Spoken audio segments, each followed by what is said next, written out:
All right. Hello and welcome to episode 110 of Question and Answer. I am your host, Panyo Basa.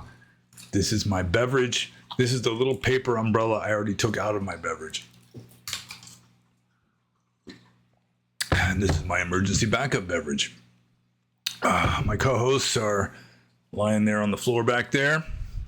And I might as well just wade into this. But first, I would like to announce that probably about a week from now, I'm going to do a second installment of my Dharmic Aquarium series, which is now a mini series or even a micro series because I've only have one up so far.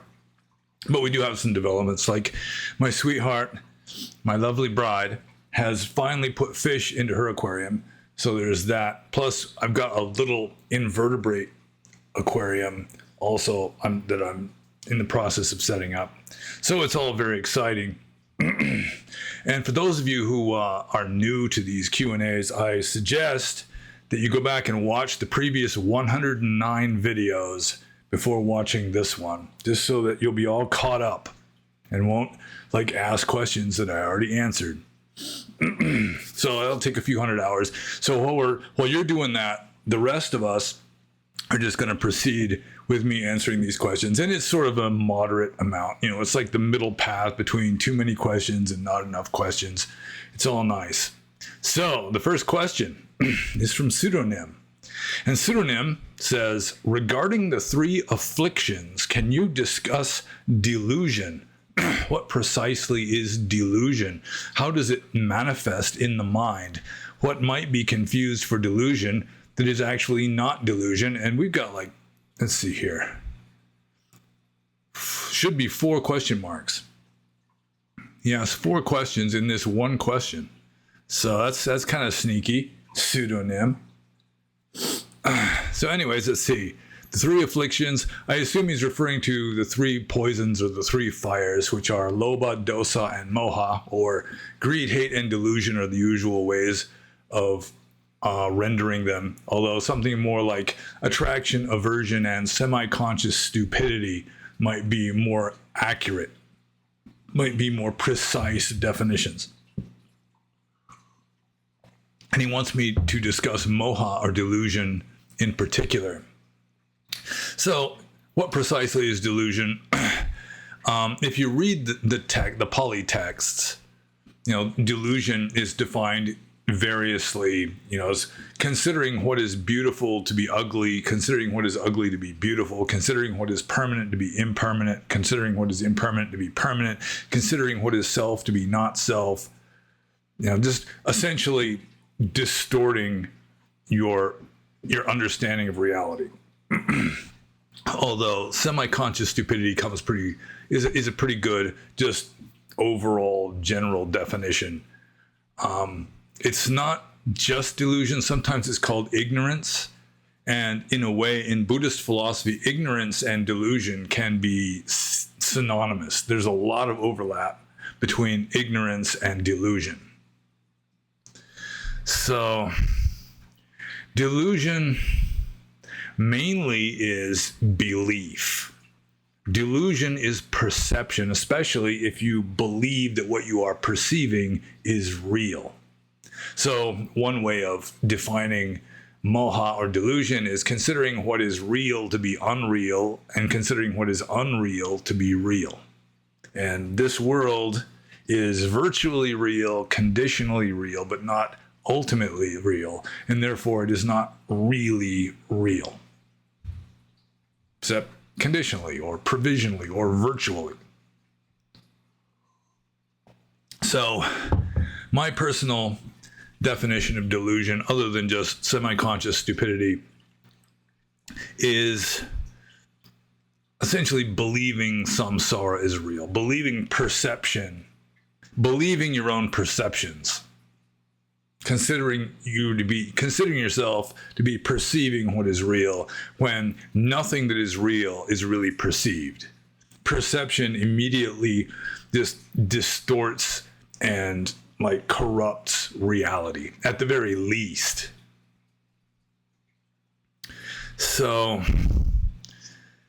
You could look it up in a Buddhist dictionary, something like that, like Jnanatiloka's Buddhist dictionary. He might have a nice, very orthodox definition of delusion.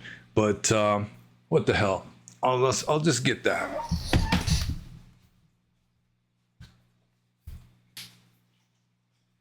I won't bother with the Polytech Society definition because, I mean, they weren't really Buddhists anyway. So let's see here. Let's look up moha first just to see if he's got the Pali word here. Moha. Moha, delusion, is one of the three unwholesome roots. The best known synonym is avidya, which is not knowing or ignorance. So here's moha is defined practically as ignorance. Again, getting back to what I was saying. And that's really all the definition there is in this book. It's a really good book, though, in with regard to defining other words in Buddhist philosophy. So, yeah, delusion is essentially belief. Anything that you can believe is delusional. So, you can chew on that for a while. The other another sub-question here in this same question is, how does it manifest in the mind? It manifests as perception. So any kind of image that you perceive, any kind of anything you perceive, that's how delusion manifests itself. So the next sub-question here is, what might be confused for delusion that is actually not delusion? And how can you confuse something else for delusion? Because the confusion itself is delusion. So really, everything that you're perceiving is a kind of delusion, especially if you are believing what you perceive. I mean, like an arahant, an enlightened being, might still be able to perceive something, but they're not invested in that. They are detached from it. They don't identify with it. They don't have any particular beliefs towards it. So it's just nature taking its course. They're not involved. But so long as you get involved in it, so long as you start believing it, then that's delusion, which is pretty much everything is delusion. So, yes, this is a good way of starting this Q&A. Just insinuating that everyone who watches my videos are delusional. But only a fully enlightened being has no delusion. And I might as well add that according to Abhidhamma, moha, or the opposite of moha, is amoha, no moha, and that amoha is a definition of wisdom. So wisdom is like the opposite of delusion. And when you have zero delusion, then, I mean, that's it. That's the pinnacle of wisdom. How can you get higher than, no delusion, if no delusion is the definition of wisdom? If you're down to zero delusion, then you've reached maximum wisdom.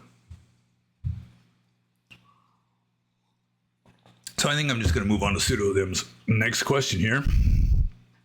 How have you found right speech to be challenging to maintain in lay life in comparison to as a monk? To what extent did your monastic training prepare you to keep this precept post-disrobing? What specific tips or tricks can you share that may be helpful for lay people seeking to maintain truthful speech? So we got 3 more question marks here. So Pseudonym has asked a total of approximately 7 questions, which is transgressive, and he's going to be severely punished. Just bear that in mind. So let's see here. How have you found right speech to be challenging to maintain in lay life in comparison to as a monk? Really, I took not lying very seriously even before I became a monk. And then 30 years as a monk, you have to observe your behavior and your speech pretty much all the time to make sure that you're not breaking any rules. And also you're trying to cultivate mindfulness. And so you're trying to, avoid saying what you shouldn't say and so forth. Sometimes you shouldn't say it and you say it anyway, but at least there's that. You're still being mindful of it anyway. So Yeah, the most challenging aspect of right speech as a layperson is I do have a woman who every once in a while says, "What are you thinking?" And that can be really difficult because I mean, most of the time, almost all the time, I'm thinking something totally benign. But, you know, every once in a while you get like these weird thoughts in your head. And if she asks right when I'm having this thought that, I mean, if I tell her the truth, she's not going to like it at all. But then I'm not going to just lie about it. And so you have to like try and think like a lawyer and put it tactfully. And even then, you know, it can turn into a fiasco anyhow. But fortunately, she's only asked me what I was thinking. I mean, she's asked me lots of times. And she's only asked me once when I was thinking something that she wouldn't like at all. I had to tell her. And then, of course, she didn't like it at all. So, let's see. To what extent did your monastic training prepare you to keep this preset post-disrobing? Well, I mean, I've just made it almost a lifelong habit not to tell polite lies. You know, it's like somebody invites me to come over to their house. I mean, nobody does. But if somebody were to invite me to come over to their house, you know, the polite thing is say, well, I'm busy. I've already got other plans, something like that, which isn't true at all in a lot of cases, you know. Or, you know, why didn't you answer my emails or my texts? Well, I've been busy. That's probably, it's got to be one of the most common lies that people tell is, I've been busy as an excuse for not doing something. And the insinuation is like somebody doesn't email me for 6 months. This happened before. It was several months. Or he didn't come to visit me. I was in Burma or something.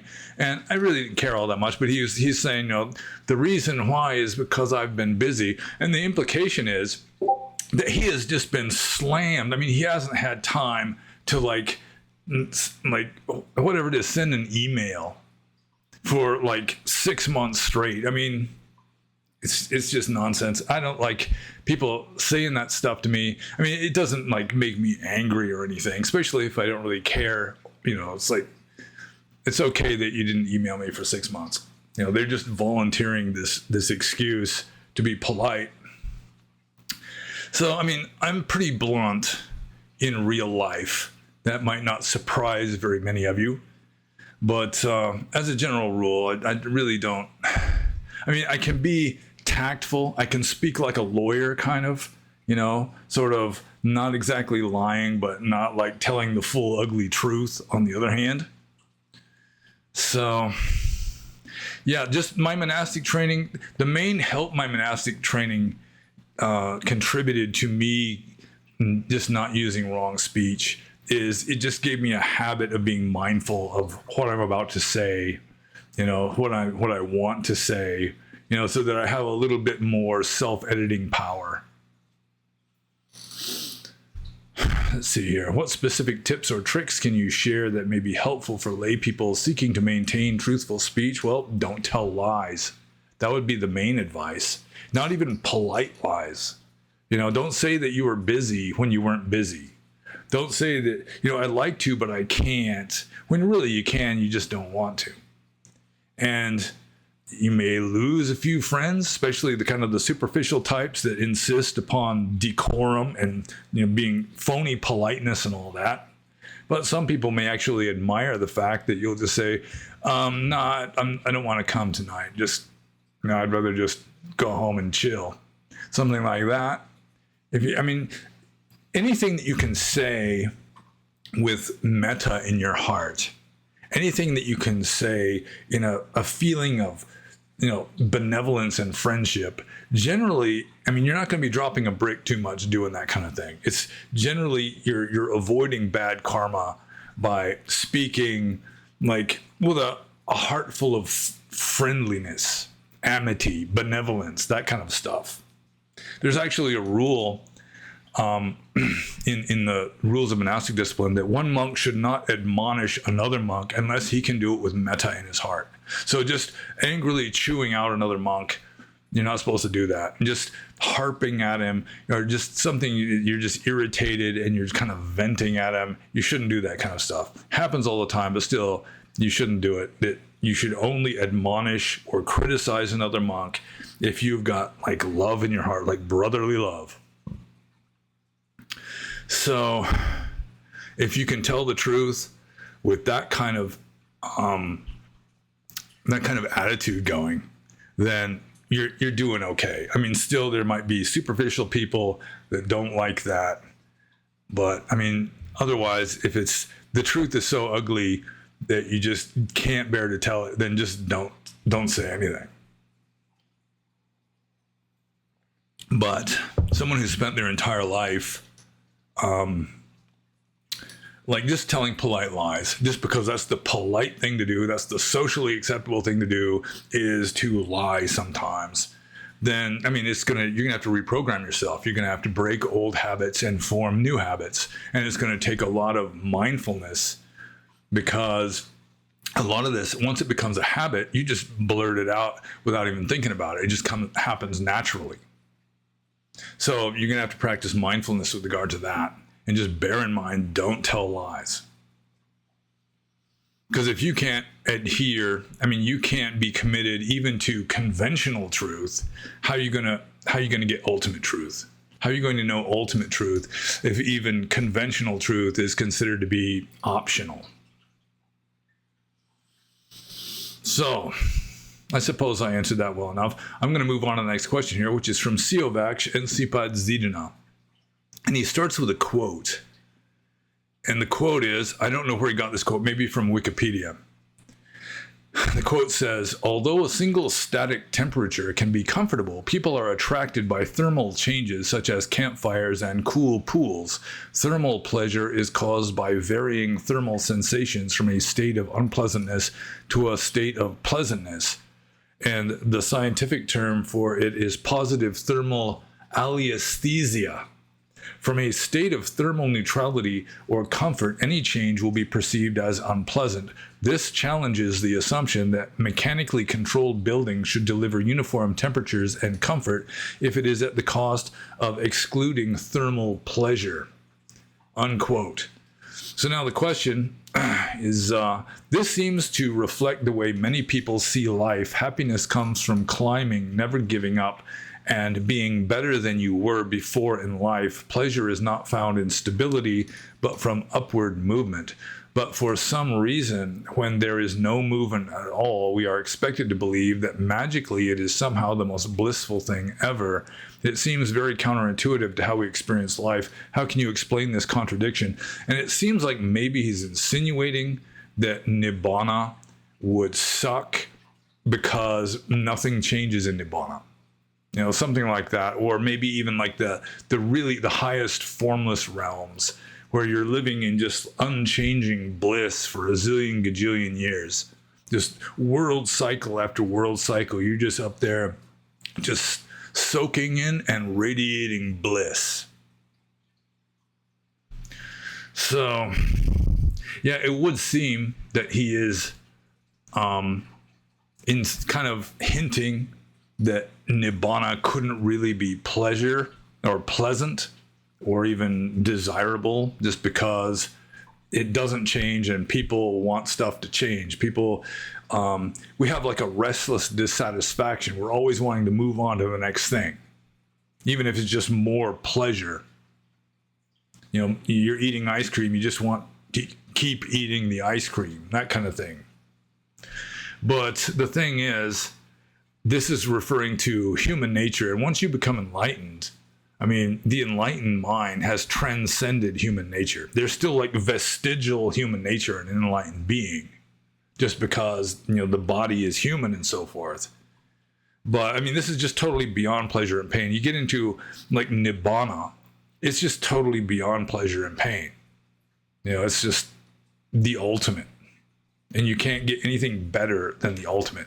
It's an unenlightened mind craves stimulation. There are people, a lot of people, especially kind of, I mean, I think they might be more common sort of at the lower levels of society. They can be found all through society, but most of the people I've met that are like this tend to be at the lower levels of society. And it's like they got to have problems and trouble and chaos going on, or they are bored stiff. You know, they got to have a feud going with somebody. They got to just go out and do wild stuff and get into trouble, or else they're just bored. They're climbing the walls. They got to sit at home and not do anything for an entire evening. It's just they can't stand it. And to some degree, that is caused by just a kind of insensitivity, where it's like some people can't feel their hand unless their hand is like touching against something or hitting against something or grasping something. And they have that feeling with regard to themselves in general. You know, they can't feel themselves unless they're like in some sort of conflict or some kind of trouble or some kind of turbulence going on. You know, it makes them feel themselves through like comparison and contrast, figuring ground, so to speak. So this whole way people see life is delusional, essentially. It's based on an unenlightened mind. Happiness comes from climbing, never giving up, and being better than you were before in life until you reach the ultimate, and then there just nothing could be better. And then if you think, wow, this is kind of lame, I'd rather just be struggling and striving and like improving in a relative sense, then you're not enlightened. That you're still, you weren't enlightened to begin with. And I'm not at all sure if I'm even answering this question correctly, because I'm not sure if he's really insinuating something about Nibbana or if I've just like read that into it. But it is true that we have this sense of restless dissatisfaction that just drives us through life. Like in the early Pali text, it refers to the spike in the heart that causes us to run in all directions. And that when you become enlightened, you remove the spike from the heart, and then you are at ease. So this restless dissatisfaction is just a symptom of dukkha. It's a manifestation of dukkha, or just what is usually translated as suffering in English. So it's like an unenlightened mental state. So I guess I answered that question. I'm just going to move on to Theravada and Mahayana's next question, which is, when you were in your youth, were you ever psyoped enough to potentially want to fight in a war? And Theravada and Mahayana has remarked in the Discord server, of which he is a member, that he just would not fight in a war. He would just draft dodge or whatever. He just wouldn't do it. And there have been times, most of my male relatives have been in the military. My father fought in World War II. I have a brother and a half-brother. My half-brother, he fought in Vietnam. My brother was in the military, but there were no wars going on at the time. My grandfather, my father's father, I think he fought in the Spanish-American War. Almost got drafted into World War I. So, it's like almost all of my male ancestors who fought in the Civil War were in gray uniforms. They were on the side of the South. So I guess it's kind of appropriate that I'm living in South Carolina, who fired on Fort Sumter and started the whole thing. But the thing is, it wouldn't take a psyop for me potentially to want to fight in a war. At the very least, I could do like Mahatma Gandhi did and just volunteer to be like an unarmed stretcher bearer, be a medic or something, where, you're not like being what could be perceived as cowardly or someone who doesn't give a shit about his own country, where, you're facing the fire. It's like in a way, it's sort of like a manhood ritual kind of a thing. You can't become a man without actually fighting in a war or, standing on a battlefield. But that's the way it used to happen a lot in, well up into modern times. Anyone who's going to be in the ruling class, for the most part, unless they were like a boy king or something, then they were going to go into the military. That's just what you did.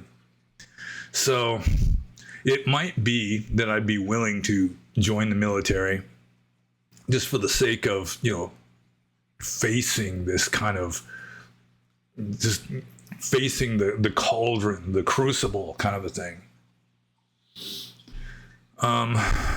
That's kind of the way my father went about it. He was just a macho alpha male type, and he just considered it his patriotic duty, and so he went and did it. And Theravada and Mahayana might consider that to be a psyop, but I don't know. I don't think it's necessarily that anybody who's willing to fight in a war has been sort of just manipulated through propaganda to be willing to fight. I mean, in a lot of wars, that it's mainly, the rich people are getting rich from the military industrial complex and so forth. The military just wants to try out their new toys to see how well they work, that kind of a thing. And, it's a lot of people who join the military just become cannon fodder. But there are some wars that are politically justified. A war of self-preservation, a war of defense, that kind of a thing. Or arguably, the way my father looked at World War II, he considered to be completely justified that the Allies would fight against the Axis powers. So I don't think that it's necessarily a psyop. But when I was young, I was a militant pacifist. So I was like a vegetarian when I was young. And I took the ASVAB test when I was in high school, the Armed Services Vocational Abilities test, and just got like way up at the top. I got way up in the 98% range on everything except for the speed arithmetic, which I went too slow. I didn't fully get what they were trying to get at. And you weren't supposed to have enough time to finish the whole thing. So you're supposed to just zip through it. I'm not good at hurrying, so I didn't do well at that one. And so I got, recruiters calling me saying I got the highest score in Western Washington State in mathematics and so on and so forth. And they're wanting me to become, they're wanting to give me a 90% scholarship on the conditions that, one, I join the Navy in this case, and two, I train as a nuclear technician. And I just took the test because I like taking tests. I really had no intention at all of joining the military. My father wanted me to join. He wanted me to get into ROTC or something. But I was just like a hippie when I was young. And just, I might have been like Theravada and Mahayana. I think I probably would have been, I might have volunteered to be a medic or something that would not be required to shoot people, that kind of thing. But I don't think it was necessarily a psyop in that case. So I'm just going to move on to the next question here.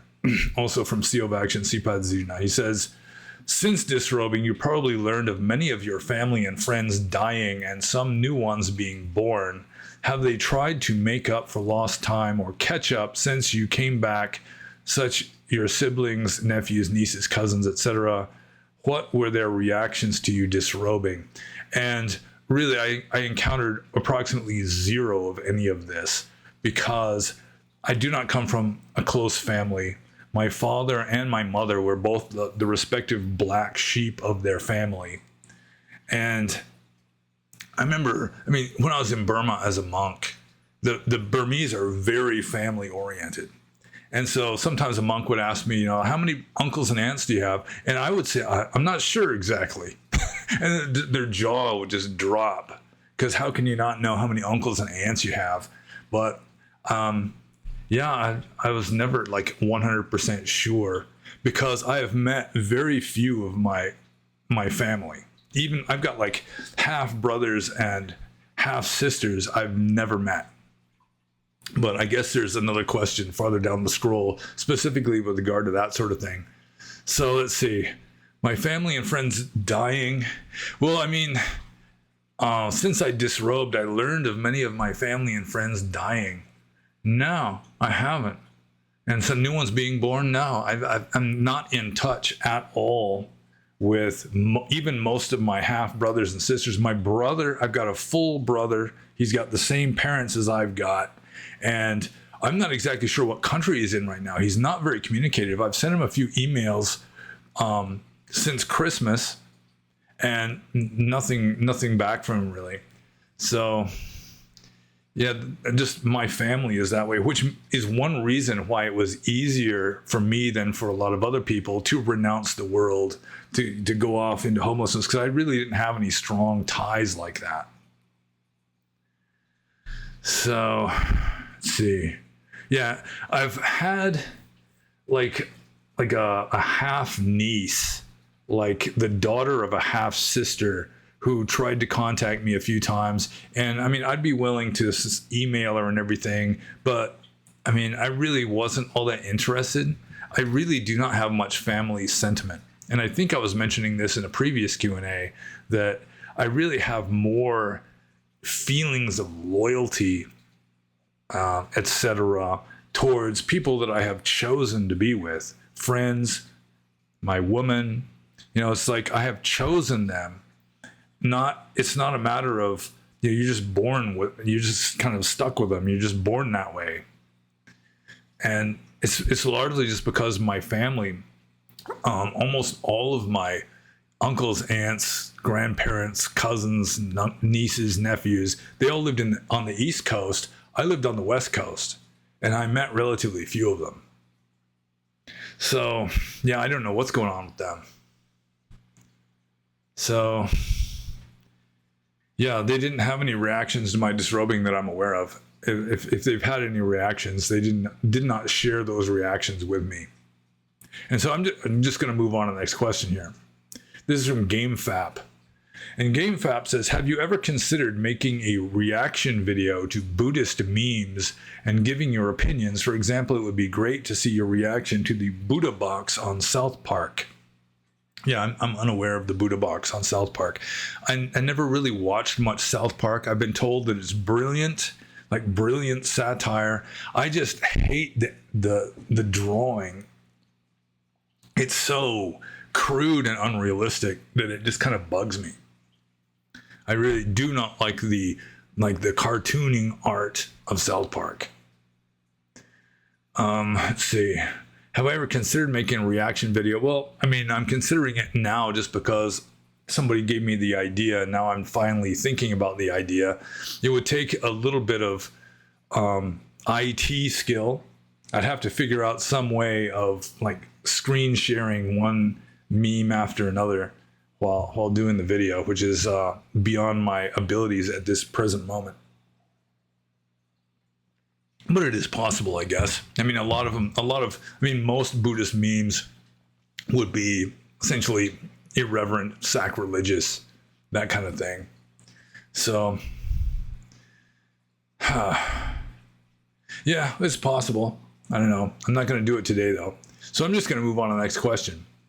This is from Count 9. And this is the question I referred to just a few minutes ago, which is as follows. Do you know all your siblings in this life? And let's see. Do I know all my siblings? I know who most, I think I know who they are. Let's see. I actually have two sisters named Mary. Half sisters. I've got one full brother. Then I've got an adopted, half brother, also adopted on my father's side. And it's like an unofficially adopted half sister on my father's side that I've never met. The half brother I've met. We've actually come into physical contact with each other. Then on my mother's side, gosh, I'm like her 7th out of 8 children, I'm pretty sure. And 2 of them I didn't even know about until I was a monk living in a cave in Burma. And then I find out I've got 2 half sisters named Mary that were put up for adoption as soon as they were born. My mother didn't want to have an abortion, that sort of thing. So she put her babies, 2 babies in a row, up for adoption, both female. And just through random chance, their adoptive parents both named them Mary. So it's like, hi, I'm Panyo Basa. This is my sister Mary. This is my other sister Mary. So let's see, I've got one half brother died before I was born. That one of the half sisters named Mary died before I ever found out she existed. Then I've got, my mother had twin boys long before I was born to a different husband, Jim and Joe. I've met Jim in person. Joe, I have not even talked to on the phone. We've never communicated at all that I can remember. And then I've got a half sister named Diane, who I think we've spoken on the phone a few times and emailed a little bit, but we've never actually met in person. So I come from a strange family, as you may have gathered from two of the last few questions. So, and it's also possible my father, he may have sown some wild oats and have some kids out there that I don't even know of. That's possible too. So really, of all my brothers and sisters, I've met in person. I mean, if you include half brothers and half sisters, less than half of them. So that's kind of weird. So I'm just going to move on to the next question. This is from Not a Canadian. And Not a Canadian says, is it at all possible for someone to have psychic powers without realizing that he has them? And I think it's possible, especially if you consider that around some people, like spiritually advanced people, just weird coincidences, like practically miraculous stuff can happen around them. And they're not doing it on purpose. It's just because they are so liminal of a being. You know, their attachment to this version of reality is so attenuated that just weird stuff just manifests around them. I remember a story about Ramana Maharshi, who may have been fully enlightened for all I know, that he supposedly manifested to someone who was praying to him in a temple, like, many miles away. And this devotee is praying to Ramana Maharshi in a temple, and suddenly he sees Ramana Maharshi in the air outside.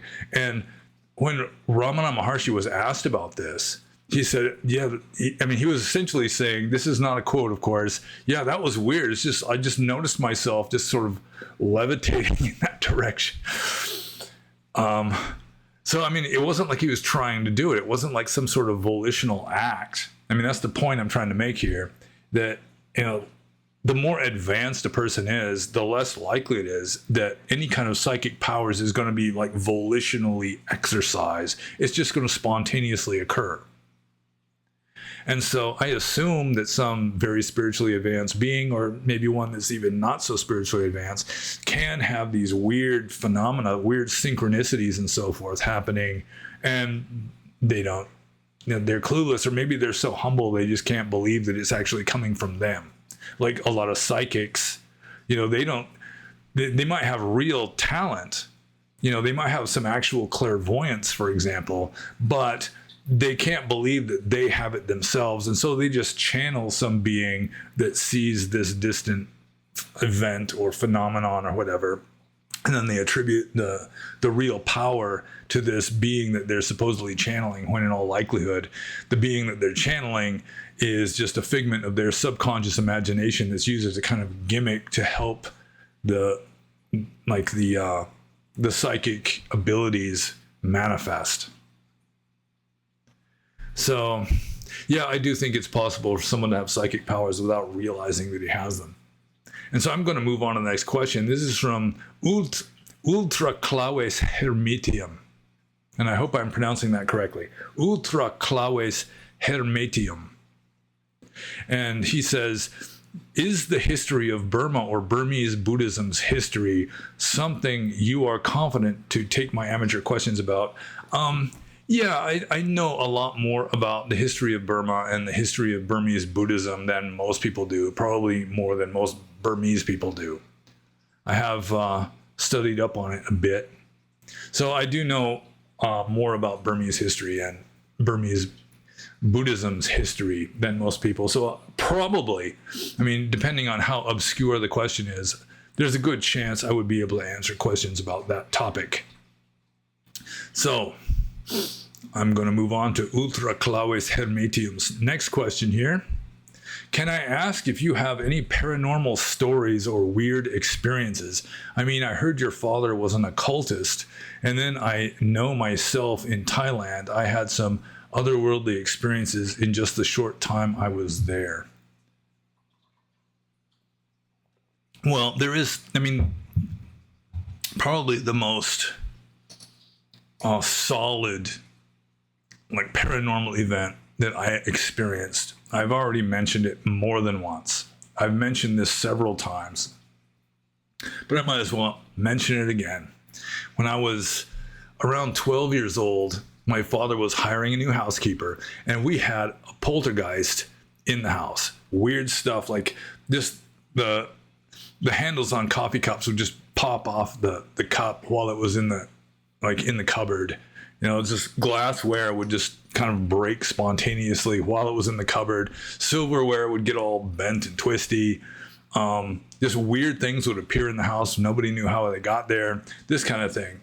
And so when my father was like talking to the new housekeeper, he was telling her there's a poltergeist in the house, and if you find any like broken dishes, anything like that, don't immediately blame the kids, because this kind of stuff happens here. And while he's explaining it to her, you know, she starts getting this slow smile on her face, and like one eyebrow is gradually going up, like she can't decide whether he's joking or crazy. And then right when he gets to the end of his explanation, just within just a few seconds of him just getting to the end of, you know, the poltergeist is in the house, stuff spontaneously self-destructs, then an ashtray right on plain view, right on the table between them. There was, you know, sitting like catty corner at the kitchen table. I was sitting at the other end. This glass ashtray just made this sound like zink, and just split into two halves and slid apart about 1.5 inches. And then, of course, she stopped smiling immediately and started taking him seriously. And I was right there. I observed that. And I mean, you could say, well, it was like the heat of a lit cigarette in the ashtray caused uneven expansion of the glass, which then, you know, caused the glass to break. And maybe so, but there were hundreds or thousands of cigarettes in that ashtray before. You know, it was like a 1/4 inch thick ashtray. I think if I remember correctly, it came from a casino. At the very least, it was some very remarkable synchronicity where my father just finishes an explanation about glassware self-destructing, and then we had glassware self-destruct right in plain sight, just within 5 seconds of him finishing the explanation. So, paranormal stories, I mean, lots of paranormal stories that happen to other people. Weird experiences, paranormal stories. Yeah, I mean, in Burma, that kind of stuff abounds. Mainly, I mean, lately it's mostly like weird synchronicities where I'll just say something that my woman was thinking, that kind of a thing. I mean, with no real connection, no way I would know that she would be thinking about something like that. It's just that we're kind of in tune and we're on the same wavelength, you know, most of the time, at some level anyway. And so, I mean, it's like our thoughts are kind of connected. Our minds are connected at some level. So in a way, that's paranormal in and of itself. But it does increase the amount of weird synchronicities and so forth that happen. So, yeah, my father was an occultist, but I wasn't really exposed to any of his real heavy occult stuff. He did have a tape. It was an old reel-to-reel tape recorder that he had when I was a kid, and he recorded a seance once. And that was one of those things, you know, it's kind of like watching a scary movie. You know, when you're a kid, you listen to the seance tape. And it was some woman in trance, and you could hear her heavy breathing through the whole seance. And at first, she's talking, it sounds like a Native American. I mean, it could have just been gibberish. Nobody could understand what was being said. It sounded like some kind of Native American language. And they're trying to get rid of this spirit because nobody can understand what he's saying anyway. So finally, they're able to get this spirit to move on. And then the next spirit that comes in to this woman at the seance, I don't know what it's called now. I mean, she'd be channeling or downloading or something now. But back then it was called, she was a spirit medium and they were at a seance. So anyways, after the Native American was finally moved on, she's the woman in trance, the medium, just started this booming, jovial laughter. And then she singles out my mother, who was actually at the seance. I think this might be the only seance my mother actually attended with my father. And then she's saying, honey, don't you remember me? And my mother, of course, had no idea who was talking to her. Said, you dropped my baby on his head. And it turned out that apparently the spirit that's coming through in the seance was this black lady who lived. It was a neighbor to my mother when she was a little girl, and my mother actually dropped this black lady's baby. I mean, the black lady forgave her and everything. She's just a little girl. She couldn't. I mean, it's like stuff happens sometimes. And she was, telling her stuff that the spirit medium couldn't have known. I don't think my father knew about this. About my mother when she's a little girl dropping a baby. So, I mean, that kind of stuff is considerable. And the black lady named Auntie, that's just what my mother called her, Auntie. She was saying, if you're ever having trouble with the baby, and that was me, I was a baby at the time that this recording was taken, just call on me and I'll take care of it. So one time I was crying, and so my mother remembered that. And so she called out to Auntie, and well, here's your chance. And according to my mother, within just a few moments, I just sort of got distracted from crying. I was looking like at some blank space and started smiling. But I mean, it's all anecdotal. I don't remember doing that because I was just a baby at the time. But my father he had lots and lots of paranormal stories. And I've heard lots and lots of paranormal stories in Burma. And even if most of them are fake, I mean, I've heard some wild ones that still, it's paranormal stories. Oh, and then there was the time I got attacked by ogres, but we don't need to get into that. So I'll just move on to Ultra Claves Hermetium's next question. And this one isn't really a question. That's why I'm allowing 4 here, because this is just a commentary to a statement that he made that isn't one of his questions, I'm pretty sure. There was no question marks at all in an entire paragraph that the sentence I'm about to say came from. And it's mostly regarding Tibetan Buddhism that I really don't know that much about. But anyways, Ultra Claves Hermetium says, I was taught that Madhyamaka comes as a logical refutation of Yogachara's tendency to monastic eternalism. And it's my understanding, I have read that Yogachara actually came after Madhyamaka. That Madhyamaka was, you had this very advanced philosopher, Nagarjuna, who just went to the cliff's edge, and you always have to have like philosophers after that who give like very sophisticated explanations for why you should back away from the cliff's edge. Gautama Buddha went to the cliff's edge and just jumped off into the void, into the emptiness. And then, Abhidhamma scholars and various Buddhist philosophers just started backing away from the cliff's edge. Then someone like Nagarjuna goes right back to the cliff's edge again. And so Yogachara, in my opinion, was just another sophisticated procedure of backing away from the cliff's edge again. So I do think that Yogachara came after Madhyamaka. So that would kind of throw a monkey wrench into the idea that Madhyamaka comes as a logical refutation of Yogachara. But that wasn't one of the questions, so I'm just going to move on to the next one. This is, supposing that Cthulhu were a real high priest of the great old ones, and since all beings have Buddha nature, do you suppose one could reach enlightenment before going mad by Migtu? I don't know what that says. I'm really not into Lovecraft much. So anyways, the idea here, Cthulhu is a real high priest of the great old ones, and since all beings have Buddha nature, could he reach enlightenment before going mad? And I mean, even if he did go mad, I mean, samsara is endless. Supposedly we've been here since beginningless time. We've been in samsara since beginningless time.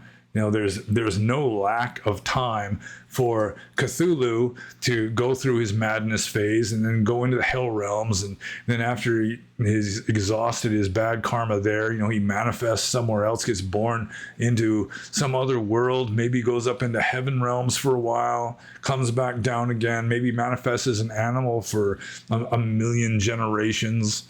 It just keeps going. It keeps cycling.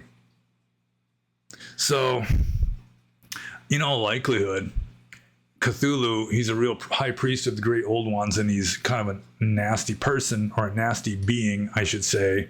Then, yeah, probably he's going to be getting all the karmic retribution for all of the badness that he's been doing. And then it's all going to be worked out, and it's up and down and up and down and up and down for cycle after world cycle after world cycle, eon after eon. And then eventually, supposedly, potentially anyway, he can become enlightened, a zillion gajillion world cycles from now, maybe. But still, there's all the time in the world, literally. So I think I'm just going to move on to the next question. This is from Yuga. And Yuga says, what is the difference between our knowledge and understanding of Dharma and one of Buddha's? So this could be interpreted two different ways. What is the difference between our knowledge and understanding of Dharma and a Buddha's knowledge and understanding of Dharma? That's the first way I interpret it. But I also could see that it could be, what is the difference between our knowledge and understanding of Dharma and our knowledge and understanding of Buddha's? Which I think the first alternative is more likely. So that's the one I'm going to answer. So the difference between our knowledge and understanding of Dharma and the Buddha's knowledge and understanding of Dharma. First of all, the Buddha's knowledge and understanding of Dharma is not going to have any delusion in it. So with regard to like the highest Dharma or Nibbana, he doesn't have to have a concept of that. He just experiences it directly. We, on the other hand, have perceptions about Nibbana.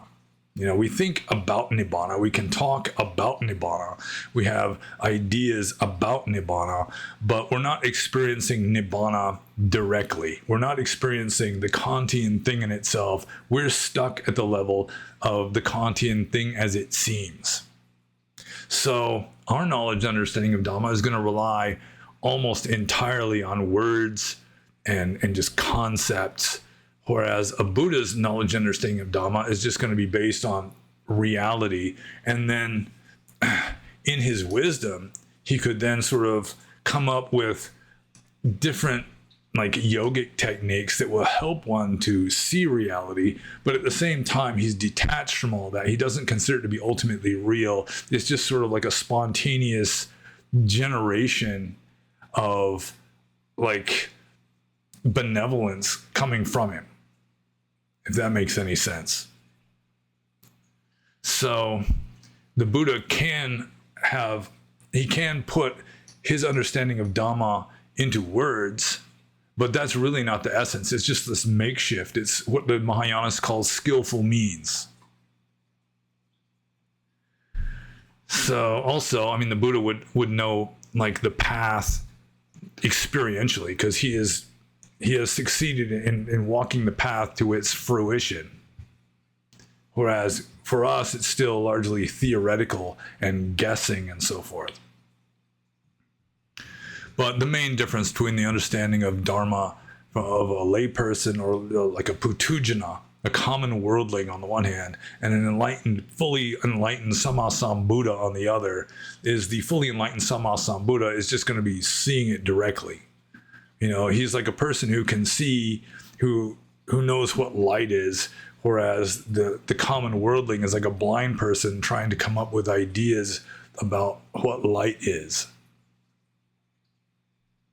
But with regard to just the path, just the techniques, the rules to follow and so forth, a putujana, a common worldling, would cling to those and consider that to be like real and something really important. Whereas from like an enlightened being's point of view, it's not real. It's just kind of skillful means, and it's just sort of being evoked largely from the karma of the seeker.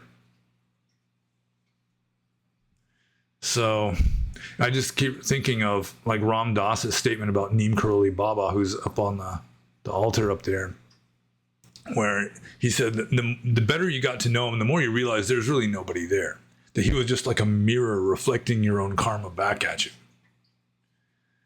So in a case like that, then the Buddha's knowledge and understanding of Dharma, I mean, it's in a way it wouldn't even exist. It's just like it would seem to exist as your own karma is being like reflected back at you. But he's in this state of like supreme transcendence. So anyways, I'm just going to move on to Yugu's next question here. Please talk about your favorite part from the Atthakavagga and give us the explanation of it. And as it turns out, just through random chance, of course, I happen to have a copy of the Atthakavagga here with bookmarks at some of my favorite passages. And I don't really have a favorite part of the Atthakavagga. You know, it's sort of like asking someone, what's your favorite Led Zeppelin song? And I mean, it just depends on what kind of mood you happen to be in or some such. Lately, I've been steering more towards what is and what should never be from Led Zeppelin 2. But anyways, there are just a bunch of just, I mean, the Atthakavagga is like a gold mine. And so you got one nugget of gold here, another nugget of gold there, and another nugget of gold there. And it's like, which nugget of gold do you like better? I mean, it's all gold. So let's see here. One of them is from, let's see here. It's from the Small Discourse on Tactical Deployment, or the Chula Viyuha Sutta. And this is obviously not Orthodox Theravada, which is one reason why I like it. I like the mind-blowing kind of stuff. This has to be pre-Theravada. And it is, the Buddha here says, truly, I do not say it is so, which fools say contrarily to each other. They have each made out their own view to be true. Therefore, indeed, they hold the other to be a fool. So here the Buddha is essentially denying that he makes any kind of like philosophical assertions, which is in accordance with the Atthakavagga, more or less, although you still find assertions in the Atthakavagga, but far fewer than you find elsewhere. Well, it's just kind of fascinating to me that there are texts where the Buddha will say, you know, I don't make assertions, which I guess is itself an assertion, but I mean, when you're dealing at that level, it's very difficult to make sense properly. So let's just skip that one. One of my longtime favorite ones, or move on from that one. We didn't exactly skip it, did we? Well, this has always been one of my favorite verses.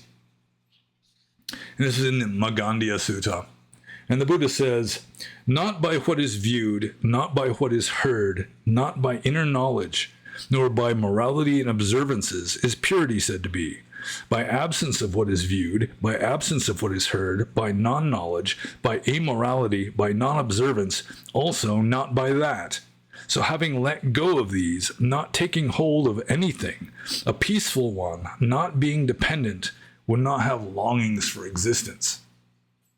So, I mean, he's saying, essentially, purity doesn't come from any of this stuff or from the absence of any of this stuff, which is, I mean, it's like a Zen koan. And there are a lot of Zen-like, koan-like statements in the Atthakavagga. And how to explain that? I mean, it's just like you're transcending samsara. Say all this stuff, like views, like what is viewed, what is heard, even knowledge, morality, and observances, it's all just samsaric phenomena that you're trying to go beyond. So, and in kind of clinging to that, or clinging to the absence of it even, it's all just clinging to samsara. So you have to just stop attaching to any of this, stop taking any of it seriously, stop believing in any of it. And then you just let it all go. You let go of samsara. Also, I mean, one of my favorite suttas in the entire Atthakavagga is the Paramataka Sutta, which I won't read the whole thing. It's only 8 verses, but still. Let's see here. I mean, it's just, I mean, you can just pick verses at random practically, and they're all good, or most of them anyway. It's like, let's see, the last verse of the Sudattaka Sutta, or the 8-verse discourse on the pure. The holy man is gone beyond boundaries. By him there is nothing he has known or seen that is seized upon. He has no passion for passion. He is not impassioned for dispassion. By him nothing outward has been taken up here. And even thoughts are considered to be outward, extraneous. Or the last verse of, see which one is this? The Dutataka Sutta, or the 8-verse discourse on the corrupt. The last verse of that one. Indeed, one having recourse to philosophies has recourse to argumentation. To one not having recourse, about what, how would one make an argument? For him, indeed, there is nothing acquired or discarded. He has shaken off all views, even here. So the theme here, really, is that beliefs and views, and also like practices, techniques, all of this, you have to detach from all of it. You can't cling to some kind of belief system. You can't cling to some kind of yogic practice, because you are clinging to samsara by doing that. And the whole point is to stop clinging to samsara. And also here, this one line. For him, indeed, there is nothing acquired or discarded.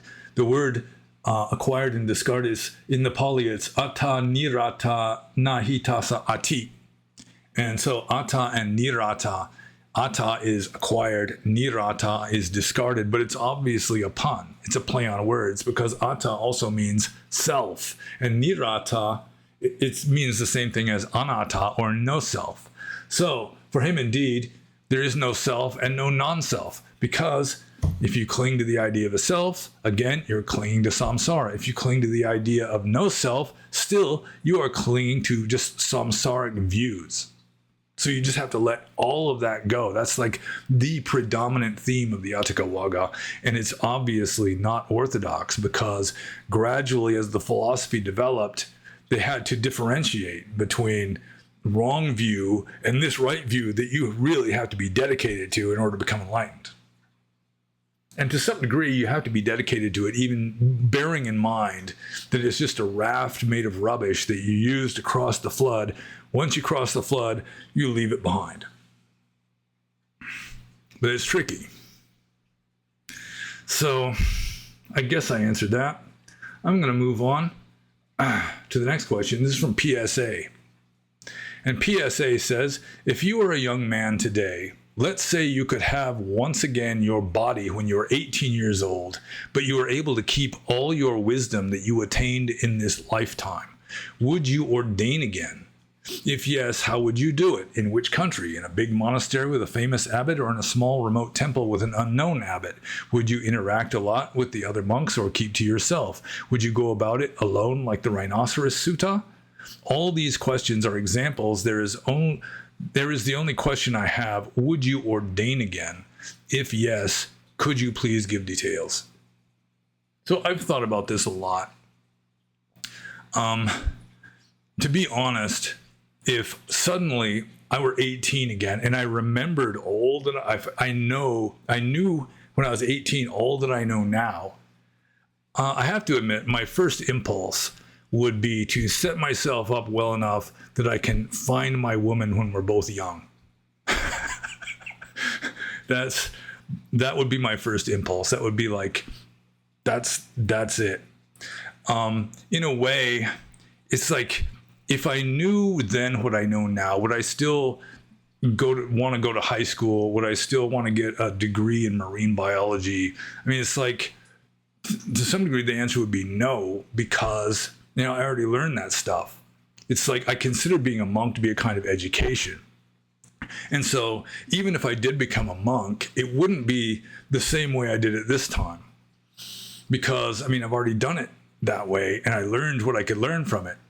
So, gosh, there's a good chance that I'd be set up. I'd be in the process of setting myself up to meet my woman when we're both relatively young, at the right time, without kind of creeping around thinking that I'm some kind of stalker or something. That would be tricky. But then who knows what's going to happen? It's like the best laid plans of mice and men. You can have this firm idea you're going to do this. All of a sudden, you have this experience that just, who knows? It's like I could meet some enlightened being who just says, follow me. And it's possible. It's theoretically possible that I could do that. Maybe still with this intention in my mind that, I'll do this for a few years or several years, and then I'll find my woman when we're still relatively young, kind of a thing. Because I have to wait until she was old enough, because I am older than her. So, I mean, I might try and kind of get the best of both worlds and, ordain temporarily or something. But I wouldn't be able to really do it the same way I did it this time. So I'd have to somehow come across some monk that I consider to be an enlightened being, or very near to it, very advanced, who could then persuade me to follow him. And whether he lived in a big monastery or in a remote temple and is unknown, I mean, that, who knows? So let's see, would I interact a lot with the other monks and keep to myself? I'd try to keep to myself.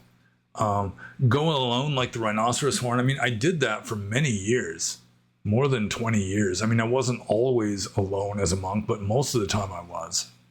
And I mean, there are limitations to that, to being all alone, because you can just drift. You got blind spots that you can't see. It's better to have feedback from someone else, especially somebody wise who can, help you to overcome these blind spots or these weaknesses that you just don't see.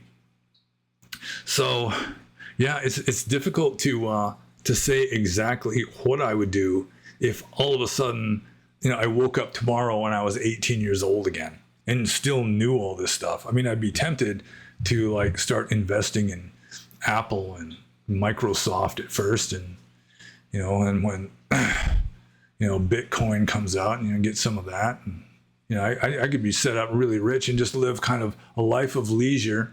I wouldn't have to work for a living unless some kind of karmic catastrophe hits, and then I could sort of kind of live sort of a dharmic life while at the same time not being ordained or something. It's really difficult to say, because I mean, I wouldn't want to do the same stuff I already did, because I already did it. And so there'd have to be some other route.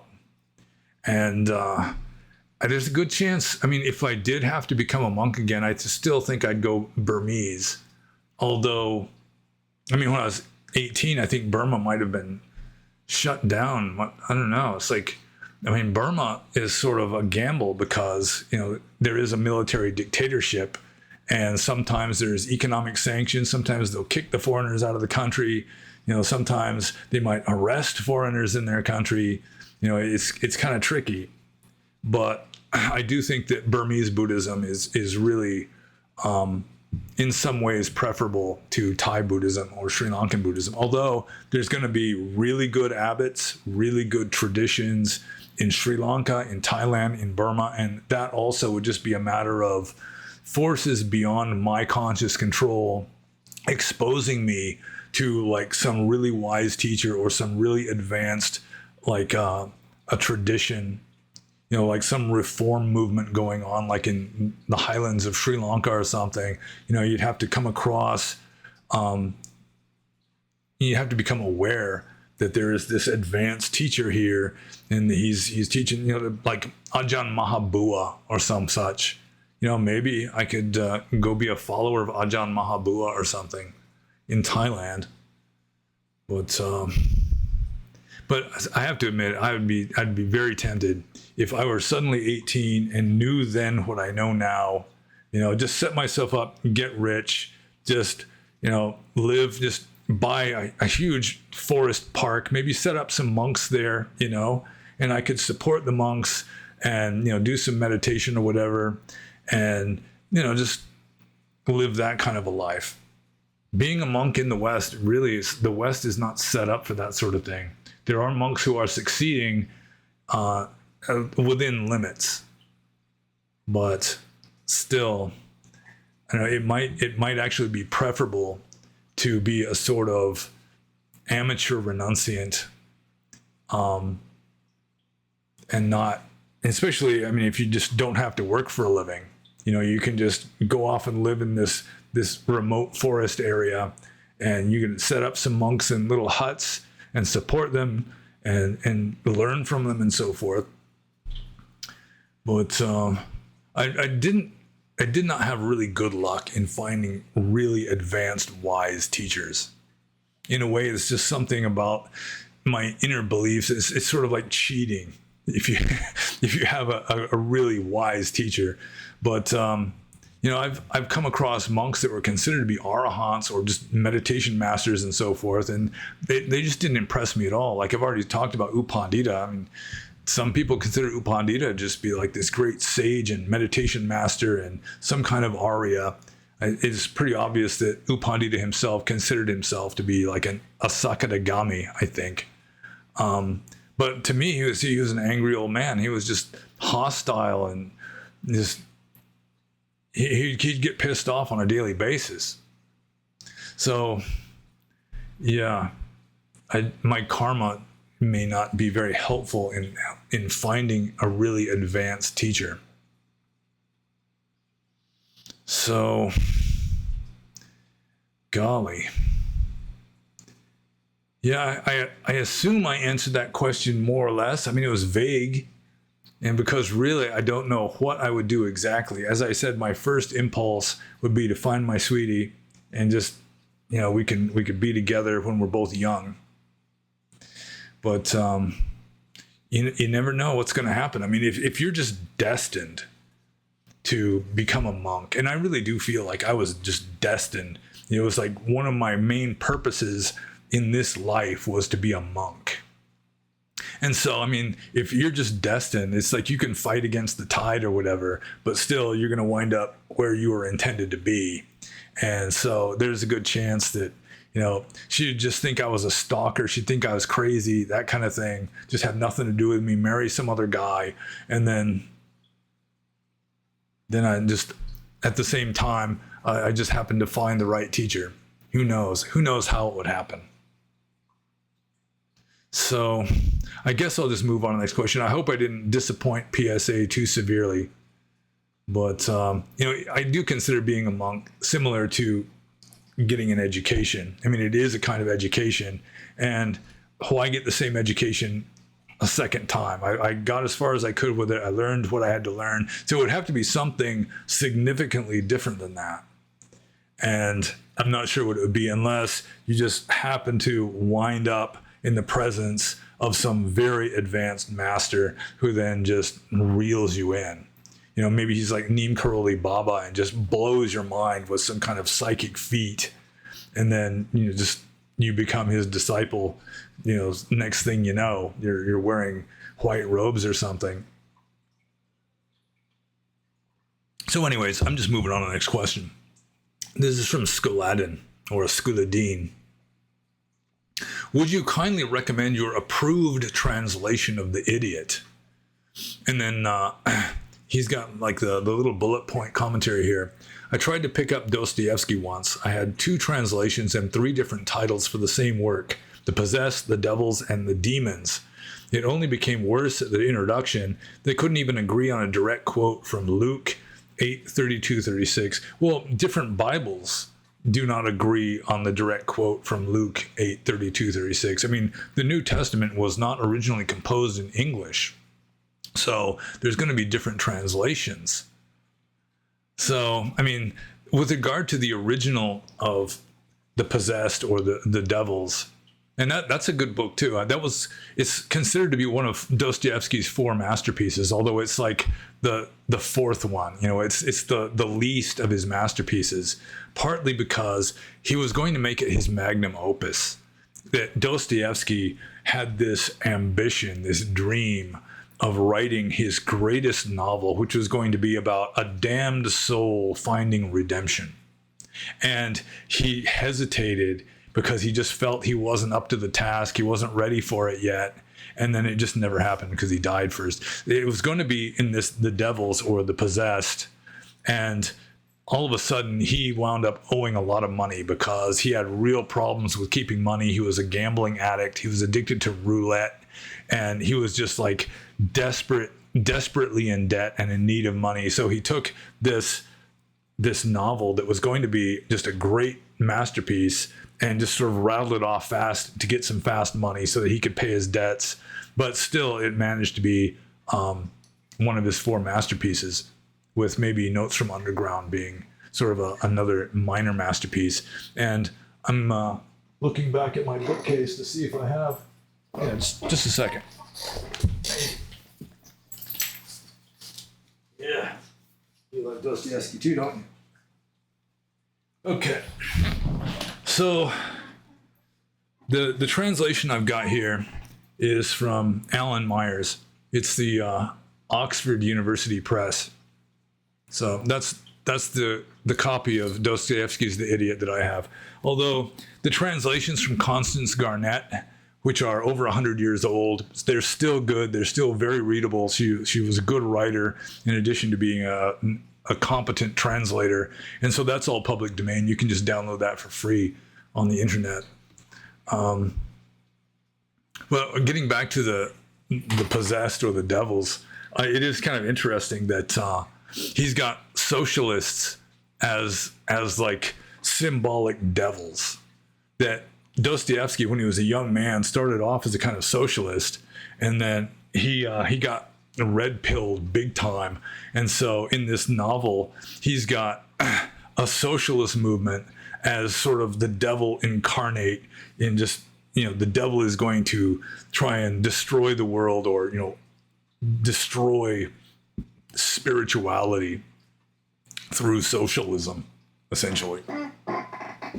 But yeah, it's possibly my favorite novel, The Idiot. And it's the whole thing is it's got different levels to it, and just the symbolism of it is just profound. In some respects, it's apocalyptic literature. It's also like this allegory for Christ and the devil fighting or like competing for the soul of the sinner and all this. It's really good, even though I'm not a Christian.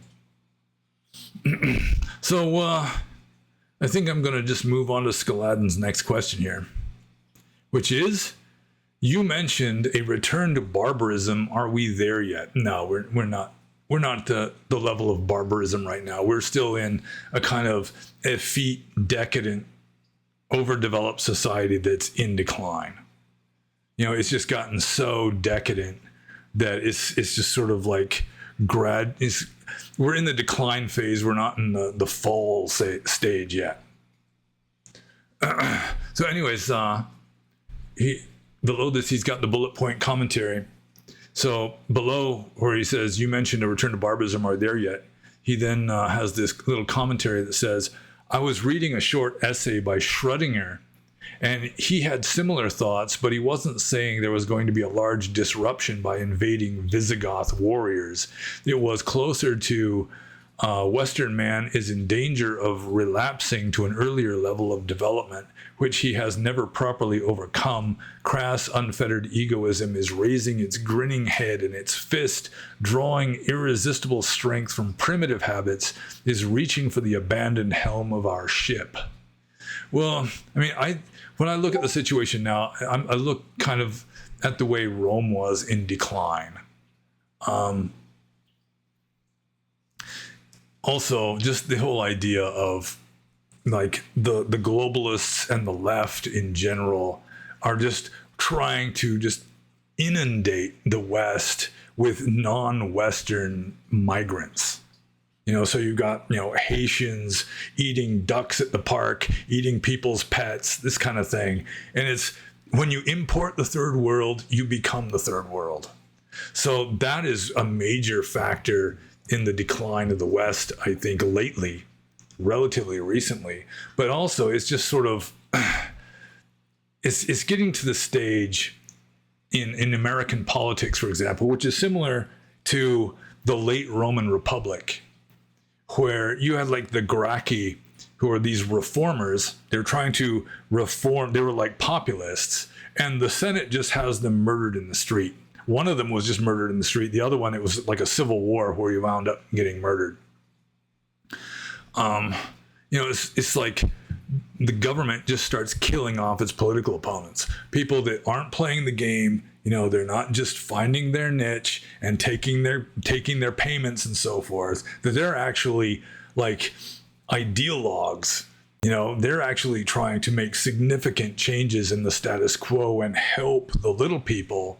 Then they're just, they are public enemy number one. They're going to be destroyed one way or the other. And America hasn't gotten quite that far yet. But I mean, obviously, Donald Trump got a bullet through his ear just like a little over a month ago, I think. You got people, I mean, you don't hear anything about it anymore. It's like the globalist establishment, they just memory hold that. It's just like, no, that didn't happen. They're coming up with conspiracies like he had somebody shoot at him on purpose. Okay, I'm going to, from 145 yards away, I'm going to turn my head. All of a sudden, you're going to shoot me right through the ear or just graze my ear. Yeah, right. So let's see here. Yeah, I do think it's just going to be like softness and weakness, which is largely encouraged by socialism because you're going to get paid even if you don't do anything. You break the law, in a lot of cases, you get rewarded for it. You get bailed out, or you just, they just let you go. Do whatever you want, so long as it is to the advantage of whoever's in power. And it's just, I think a little too much feminism, too much like compassion. And I mean, compassion in and of itself is good. Helping the poor and needy is good.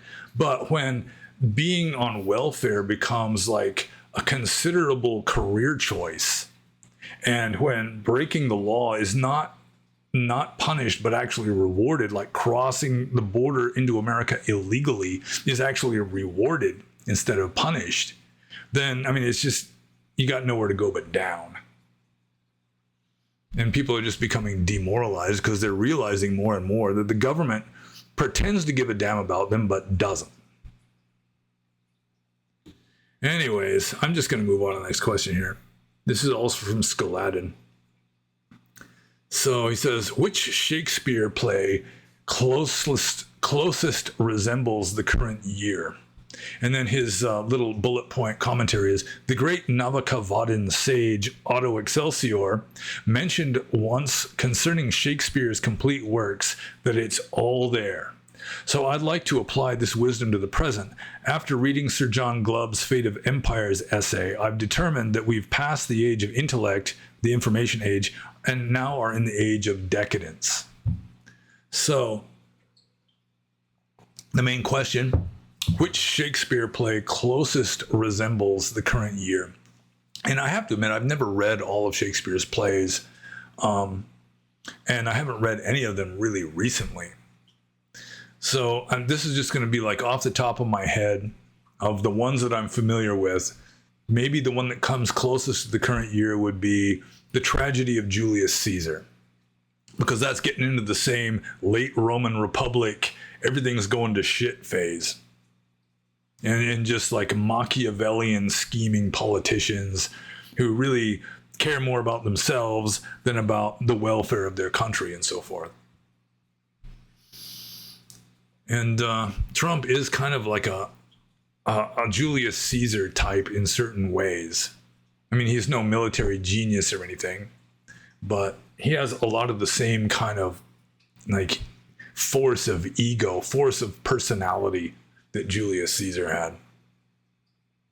So, yeah, I'm guessing The Tragedy of Julius Caesar, because I really can't think of any other like Shakespeare play that really reminds me of modern times now.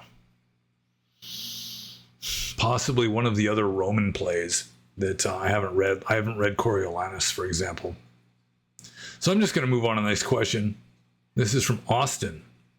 And Austin says, what principle or method in Buddhism can reliably help me discern between delusion or self-deception and true, insightful meditative experiences that bring me closer to reality or nirvana? Well, I don't think there is a principle or method in Buddhism that can reliably help you to discern between delusion or self-deception and true, insightful meditative experiences. Partly because discernment is itself delusional. And I mentioned this maybe 1 or 2 or 3 Q&As ago, where you can be aware of attraction or lobha when it arises in you. You can be aware of dosa or aversion when it arises in you. But moha, this semi-conscious stupidity, this delusion, you cannot be mindful of it. You cannot be aware of it when it's happening. Maybe in retrospect, think, whoa, I was really delusional then. But when it's happening, to the extent that you know it's delusion, it's not delusion. So I guess partly just being to the habit of mindfulness, but the main thing, like if you're meditating and stuff is coming up, the main thing to do is just don't take it seriously. Just note it, let it go. Note it, let it go. It just arises and passes away. You just sit there, observe it arise and pass away. Don't try and interpret it. You hear the Buddha talking to you. It's just hearing. Don't take it seriously.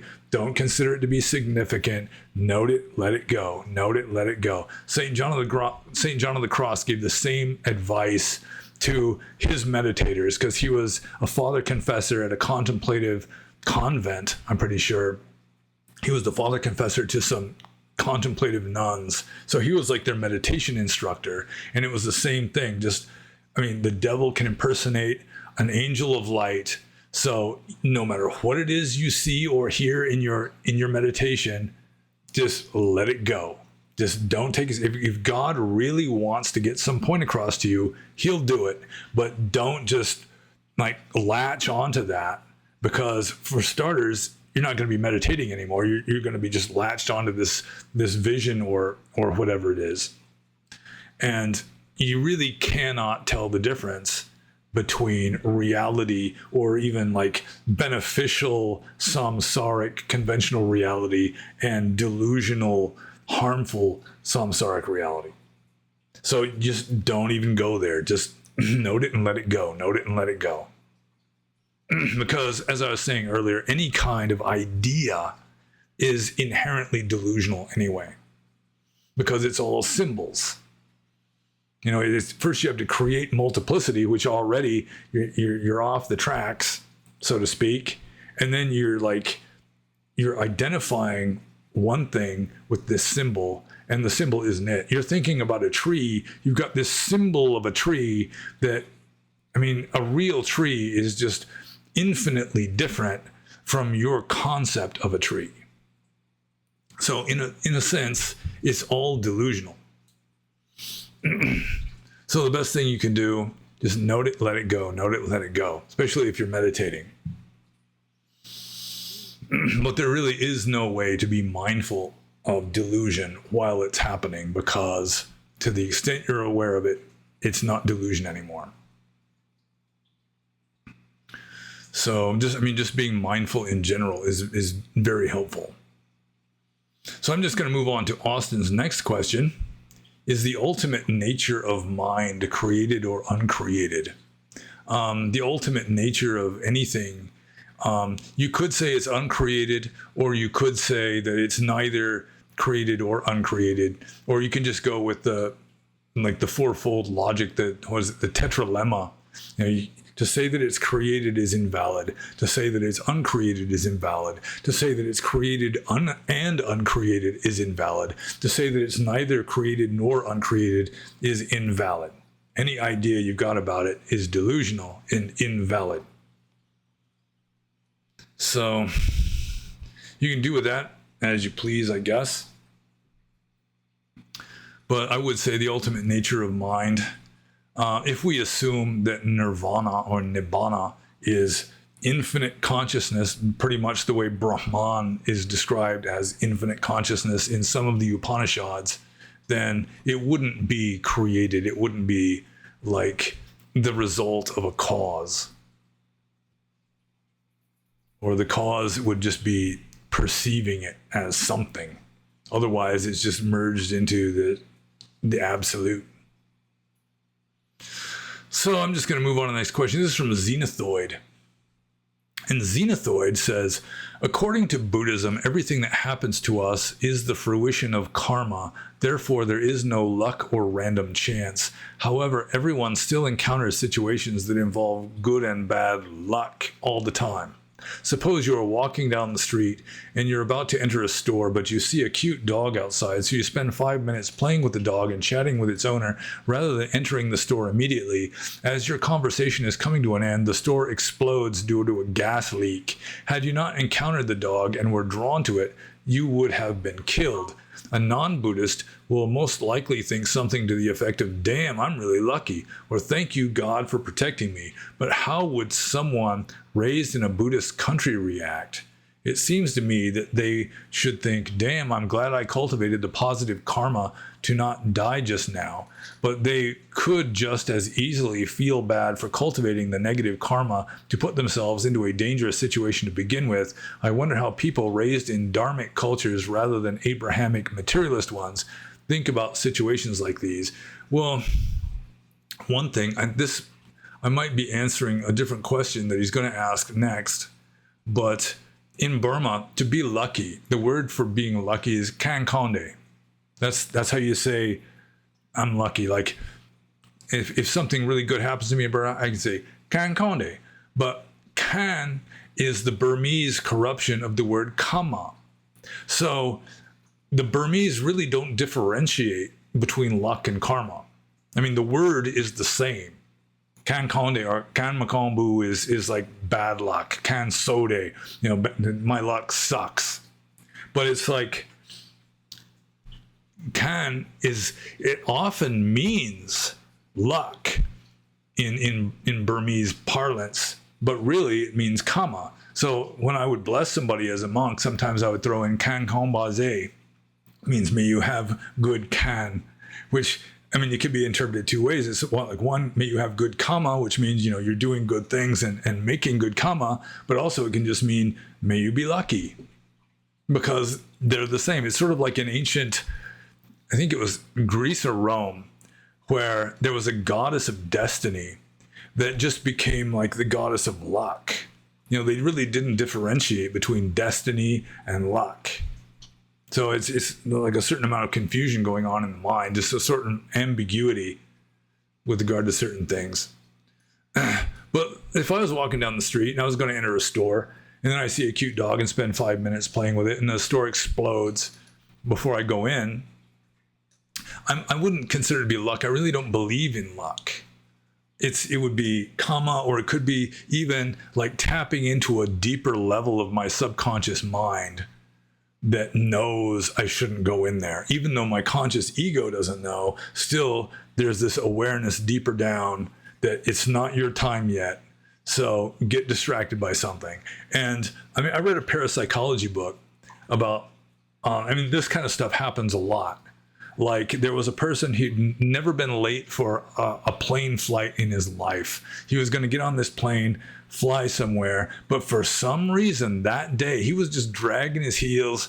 He gets up late and he's like messing around. He gets distracted, does this or that. He's late to the airport. The plane takes off and it crashes.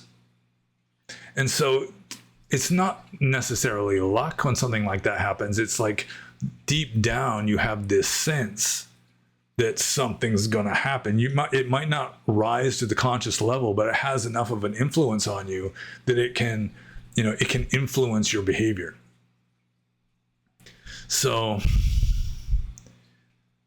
exactly what the average Buddhist, even like, let's say a superficial, just a nominal Buddhist in Burma, that's like a total materialist, they might adopt the Western point of view, but for the most part, I still think that they would consider it to be kan or kama, because kama it just influences everything, and I don't think there's anybody who's going to feel bad because they didn't blow up in a store because they still had bad enough karma that they almost blew up in the store. I don't think there's anybody, or very, very few people, who would adopt that attitude. And so I'm just going to move on to Xenothoid's second question, which is along the same lines. While living in Burma, did you ever see a difference in reaction between non-spiritually inclined normies and those who were spiritually inclined when they encountered luck-based situations like the gas leak scenario? I'm imagining a Burmese or Thai normie saying, "Damn, I got lucky," only for his more religious friend to say, "Luck doesn't exist. It was karma vipaka. Stop talking about luck. You're starting to sound like a Westerner." I wonder if this happens at all, though, because the understanding of karma vipaka is so deeply ingrained into the culture. And as I already said, the word for luck and the word for karma is the exact same word in Burmese. And so there's just a conflation of ideas around this word. So they might not like fully consciously differentiate what they mean when they say kan konde. I mean, does it mean I'm lucky, or does it mean I have good karma that caused something good to happen just now? But I do think the Burmese, they're devoutly religious Buddhist people, and so most of them probably do not believe in like random luck. They might try to get around karma or something by using like fortune tellers or like astrologers or like wizards or something. But still, the wiser person might say you can't escape from karma. You're not gonna short circuit the system that way.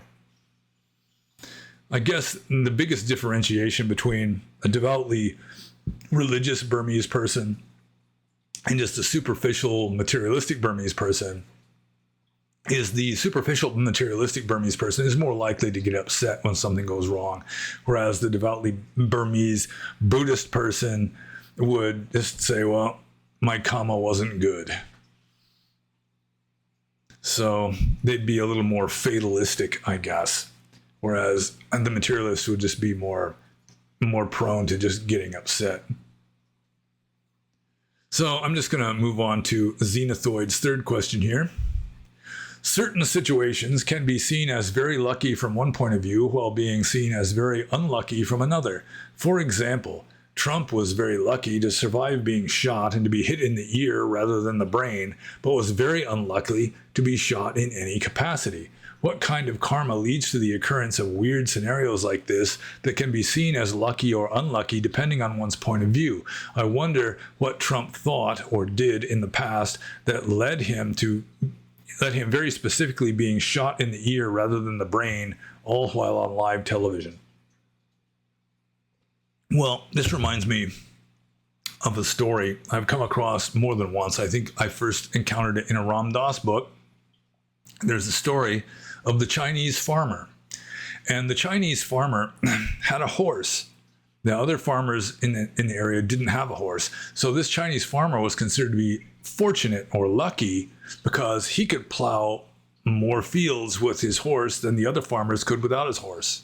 Then one day, the horse runs away. So now this farmer is considered to be unlucky or unfortunate because his source of wealth and prosperity has disappeared. Then, about a week or two later, the horse comes back and it brings with it a wild horse. So now he's considered to be lucky because now he's got two horses that can be the source of his prosperity and well-being and so forth. So he sends his son to tame the wild horse, and the wild horse bucks him off and he breaks his arm. So now the neighbors say, well, he's unlucky because his main helper on the farm has a broken arm and can't help as much. Then the army came through and recruited or drafted, what's the word, impressed all the able-bodied young men to go fight in a war.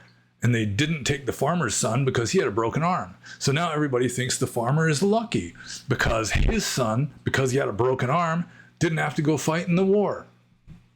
So, I mean, the moral of the story is, you can't really tell whether a person is lucky or not because you don't know what's going to happen next. So, I mean, when something like that does happen, let's just go with the Chinese farmer that, I mean, it's a combination of good karma and bad karma.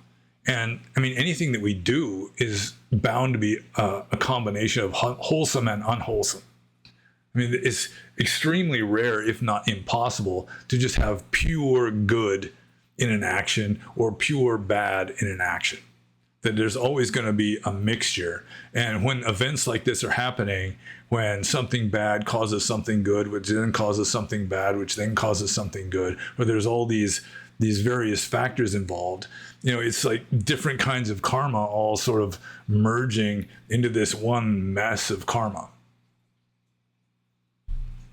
So, you know, it's just a combination of different kinds of karma. It's not all bad or good. It's just this mixture. It's this salad of karma. And when it arises, you know, it's not going to be pure good or pure bad. There's always going to be this mixture, this shade of gray, or just sort of lumpy, splotchy colors all through it or something. So I suppose I should just move on to the next question, which is from Joe Doe. And Joe Doe says, what is the story behind those Vietnamese monks burning themselves in the 60s? I read the Wikipedia article, but thought you might know more in depth. Somebody answered his comment with a sub-comment below his comment, saying that they were protesting against the war, but that was not my understanding. The famous one, the famous monk who, I mean, the photographer who took the picture got like the Pulitzer Prize for it or something. It was just this iconic picture of the monk burning himself to death. I think he wound up in an Ingmar Bergman movie too. Persona, I think it was. About this woman who just goes mute after seeing this monk on the news burning himself to death. That it's my understanding that that monk had made a pact with a friend monk of his that was living in what is now, northern Vietnam. That they were gonna do this. And it's my understanding they weren't protesting the war. They were protesting the fact that Vietnam was ruled by Catholics.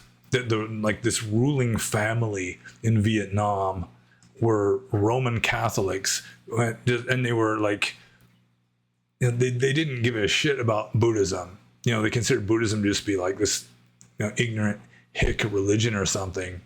And you know, they were their elitists who were kind of sucking up to the West by being Christians, or for whatever reason that they became Catholics.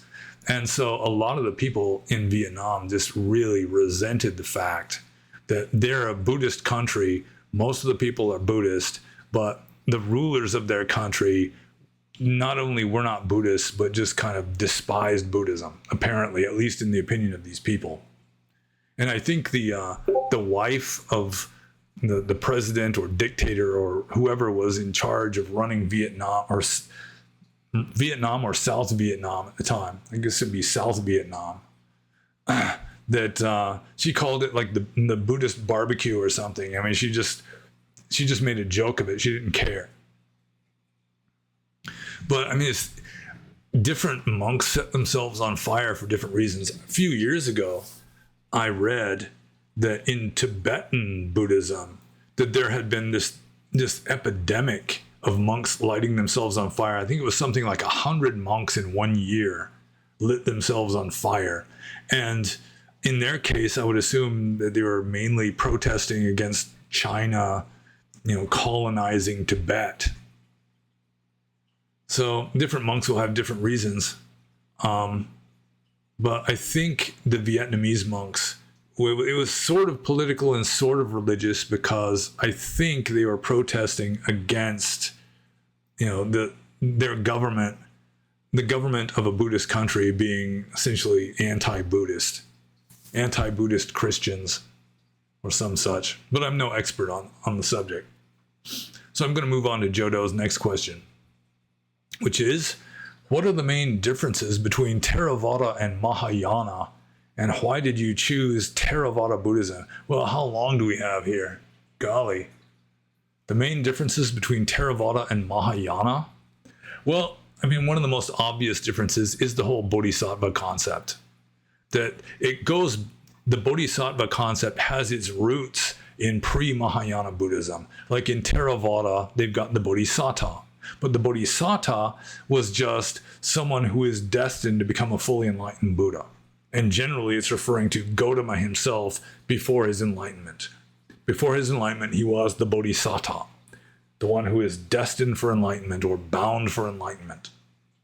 And then in Mahayana Buddhism, not only did they probably mistranslate the term bodhisattva or bodhisattva into bodhisattva, but they kind of negated one of the main points of Buddhism, which is you should become enlightened as soon as you can. You know, it's like in this very life, if at all possible. And they're saying, no, just put it off indefinitely for the sake of all beings. You know, out of compassion for all beings, you're going to save all beings. But these all beings, even according to Mahayana, don't really exist.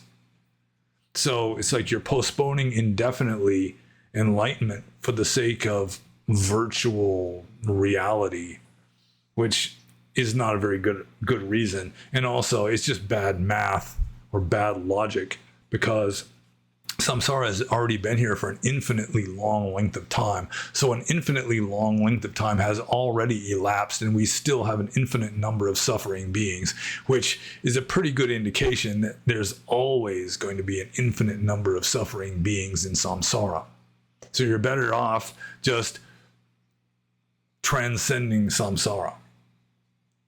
The best way to save all the beings in a bad dream is just wake up from the dream. So that's one of the main reasons. I mean, the Theravadan interpretation of no self differs from the Mahayana interpretation of no self. And I think the Mahayana interpretation is probably a better interpretation, may come closer to what the Buddha originally taught. In that the Theravadans, they believe in no subjective self. You know, there is no person, there is no unified me that has an intrinsic self-existence. Whereas in Mahayana, it's not only subjective, it's objective. I mean, there is no entity at all. There is no self-existence of anything, not just a person or a being. I mean, even an atom, a molecule, anything like that, even that doesn't have an intrinsic self-existence. So, like in Abhidhamma, they interpreted no self to mean anything that can be divided down into smaller parts cannot be a self. And so some of the Mahayana philosophers took that and said, well, even if you get it down to this rupa kalapa, or this elemental, this element, which is what Abhidhamma insists upon, that, you know, everything can be divided down into these elements that are indivisible. The Mahayana say, well, I mean, that little particle that is indivisible still has like a top half and a bottom half. And you can at least divide those up, you know, mentally.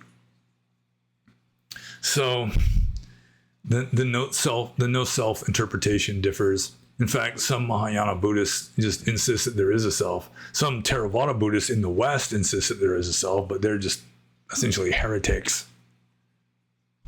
But in Mahayana, I mean, there apparently are some suttas or some schools of Mahayana Buddhism that have gone to the point of it saying, yes, there is a self. But it's sort of like in the Upanishads, you know, it's sort of like the underlying Dharmakaya, you know, some kind of Buddha nature that pervades the universe is the self of all beings, that kind of thing. Mahayana Buddhism has a more sophisticated understanding or interpretation of voidness or emptiness. Like Nagarjuna says that dependent co-arising, paticca samuppada, is the same as emptiness. So emptiness doesn't just mean blank voidness. It means emptiness or that nothing really has an inherent self-existence, that it's all just conditional.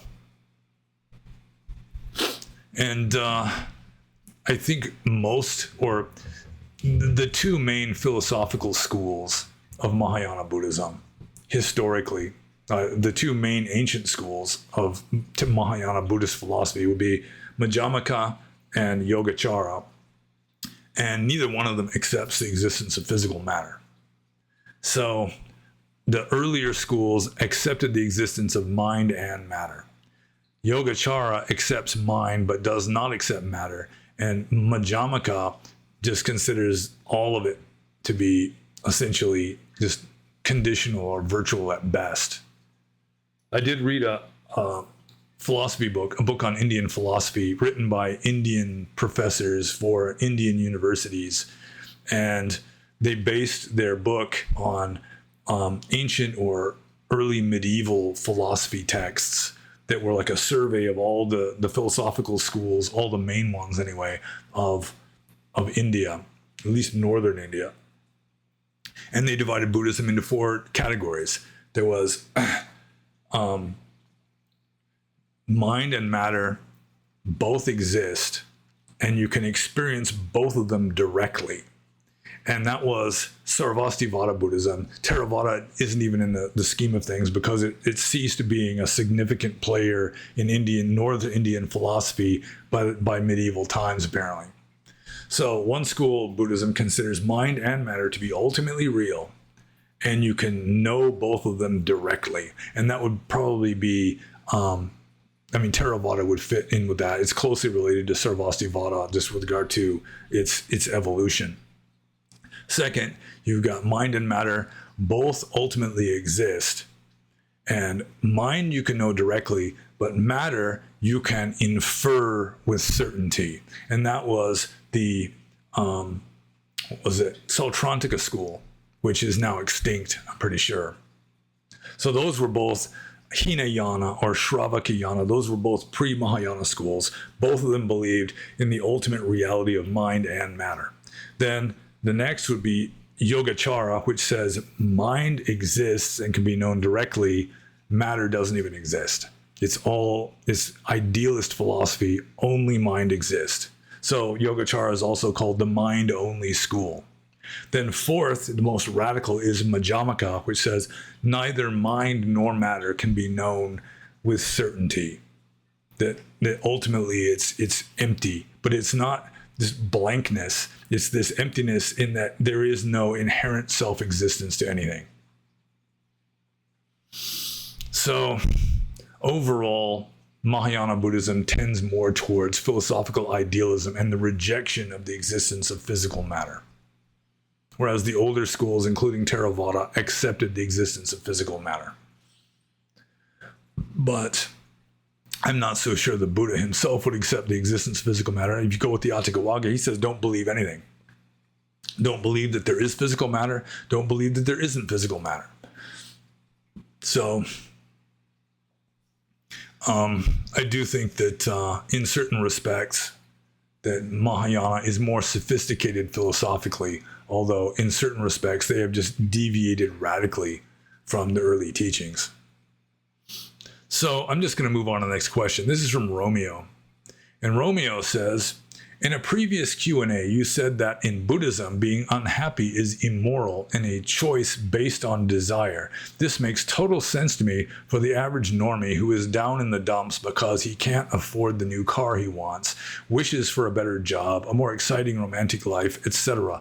However, I am confused as to how this holds true in the case of severe clinical depression, when the person can hardly muster the desire to do basic things like get out of bed or take a shower, much less cling to a desire for worldly pleasures. I'm referring to a darker, more inward chronic melancholy where the person has little or no desire for pleasure and which persists regardless of external situations.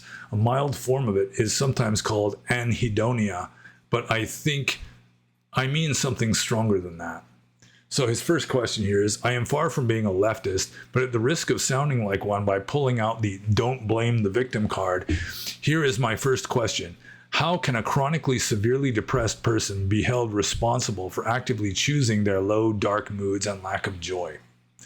Okay, well, I do have some experience with depression. I've never been so totally depressed that I was should be committed to an institution or something. But I have gone through phases of relatively severe depression in my life. None recently, but I think the last time I really went into a serious depression was after I'd been a monk for about 10 years. And I've told the story before. Just look at the previous 109 Q&As. You should find it in there somewhere. But I do think that there's two factors to this depression. First of all, I've noticed in myself that my mind, like my consciousness, expands and contracts like the Buddhist cosmos, except at a much faster rate and probably not quite so regular. So it's like when I'm in a state of depression, it's like my mind is sort of contracted. And, music doesn't sound as good. I'm not interested in things like trying to meditate when I was depressed as a monk. It's like trying to balance a marble on the tip of a sharpened pencil. I mean, it's just almost impossible to get it going for more than just a second. And so I do think that this contraction of mind, however it's going to be explained, just low energy or something, that isn't the same as being unhappy, but it is conducive to being unhappy. So, see, how can a chronically severely depressed person be held responsible for actively choosing their low, dark moods and lack of joy? Well, it's not at the superficial conscious level. They're not choosing to be depressed. I mean, going with like materialism, it can be just sort of like inherited. Like both of my parents, they could get depressed sometimes. So I've got it on both sides of my family. To some degree, you can say it's genetic. But again, this like compressed or contracted mind, this depression is not the same as the unhappiness. The unhappiness, in my opinion, maybe some trained professional knows better than me on this. This is just based on my own sort of self-observation, that the suffering is a result of the contracted consciousness. That joyfulness is more expansive and contractedness is more sort of shut down and not joyful, so to speak. But getting back to this question here is like a person who is depressed, they're unhappy. And before I go any farther with this, just to confuse everybody more, I mean, it all boils down to the second noble truth. You got the four noble truths. Second noble truth is all suffering is caused by desire. So, like physical pain is not suffering. The suffering comes from the desire for the physical pain to stop. So the physical pain, you hurt yourself, that's not the same as suffering. That's just pain. But then you suffer because you want that pain to stop. And so I do think something similar may happen with a depressed person, that the contraction of their mind isn't the same as the suffering. It's just that they want something different, that they don't want to be this way. They don't want this low energy, their mind contracted, inability to really enjoy, sensuality, music or whatever it is, food, anything, closeness with another person. It's just they become more neutral in a way, but then their mind just wants that to stop. And they might not have much control over that. I mean, you don't really have control over whether you're depressed or not. I mean, there's things you can do, but still, I mean, you can't just say, let me be not depressed and just have it happen. So I do think that the suffering from being depressed is just this vague, deep desire, just for this not to be like this, to be different, to be better somehow. However it's going to be better, that's what they want. So I hope I answered that question kind of, because I'm moving on to the next one here, also from Romeo. What exact desire is the severely depressed person clinging to? A desire to be miserable? Well, I guess I just answered that one. It's just a desire for anything but this, or a desire to just be less contracted and more open to joy. So it's just a desire to be anything besides this. I don't like the way I am right now. But I mean, it's something really vague, because there have been times when I've been depressed and I'm thinking of the second noble truth. It's like, I must be desiring something if I am unhappy.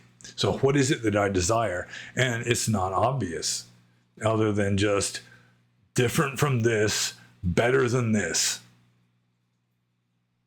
So number 3, any tips on how mindfulness can help someone who is severely depressed? Well, that's part of the problem. Like I just mentioned a few minutes ago, like when you are depressed, meditation can become virtually impossible. So the trick is to be mindful before the depression kicks in. And it's like, I have way more resistance to depression now, because I can sense like the early onset of it. And then you can start doing something before it really gets into the pits. So just, I mean, for me, sleeping a little extra, and also just accomplish something every day. You know, don't let yourself feel like a day just got wasted. Just it might just be like cleaning your room, cleaning your cave. Just do something positive every day, just so that the day wasn't a complete waste, which will then help you to slide deeper and deeper into this funk. Funk, not in a good sense. So, but I mean, once it hits, I mean, once you're really depressed, then mindfulness is way more difficult. Meditation is way more difficult. Just taking an interest in Dhamma is way more difficult. So yeah, I mean, the mindfulness should be practiced before the depression occurs, and then you can get sort of the early warning signs. You're more sensitive to changes in the system, physical or psychological, and then you can, in a sense, be sort of on your guard, and, you know, in a way, sometimes you can fend it off. So I hope that was of some help, because I'm moving on to the next question. This is from Cleefy. Cleefy says, could you say a few words about taking refuge in Buddhist teachings and Sangha? Okay, taking refuge in Dhamma and Sangha. So not taking refuge in Buddha, which is the toughest one for me. It took me a long time before I really understood the significance of taking refuge in the Buddha, because, I mean, the Buddha's not here anymore.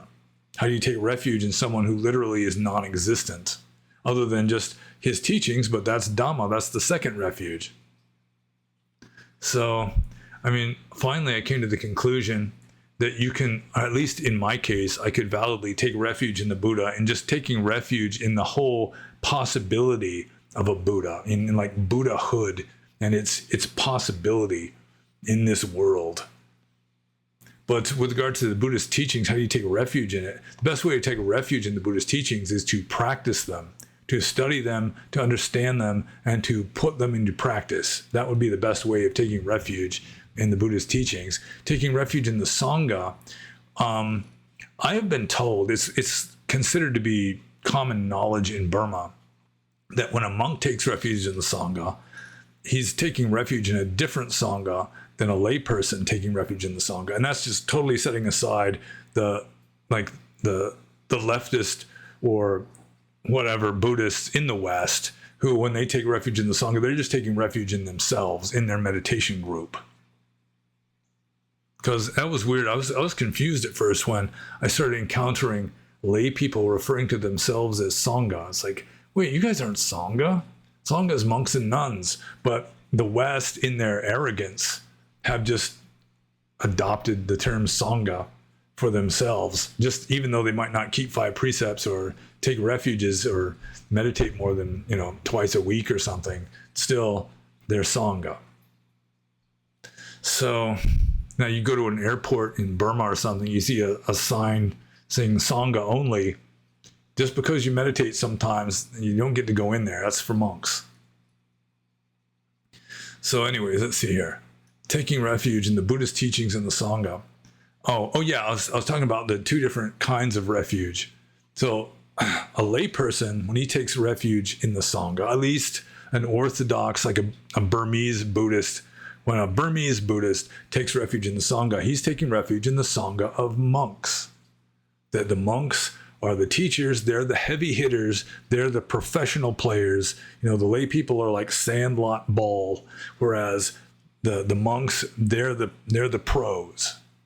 It's like a spectator sport. Now, you might play a little baseball or football or something, but the ones that are on TV, they're the ones that they're making the money. They're the really good one, the good players. They're the serious ones. And it's kind of a similar attitude with like Orthodox Theravada Buddhism.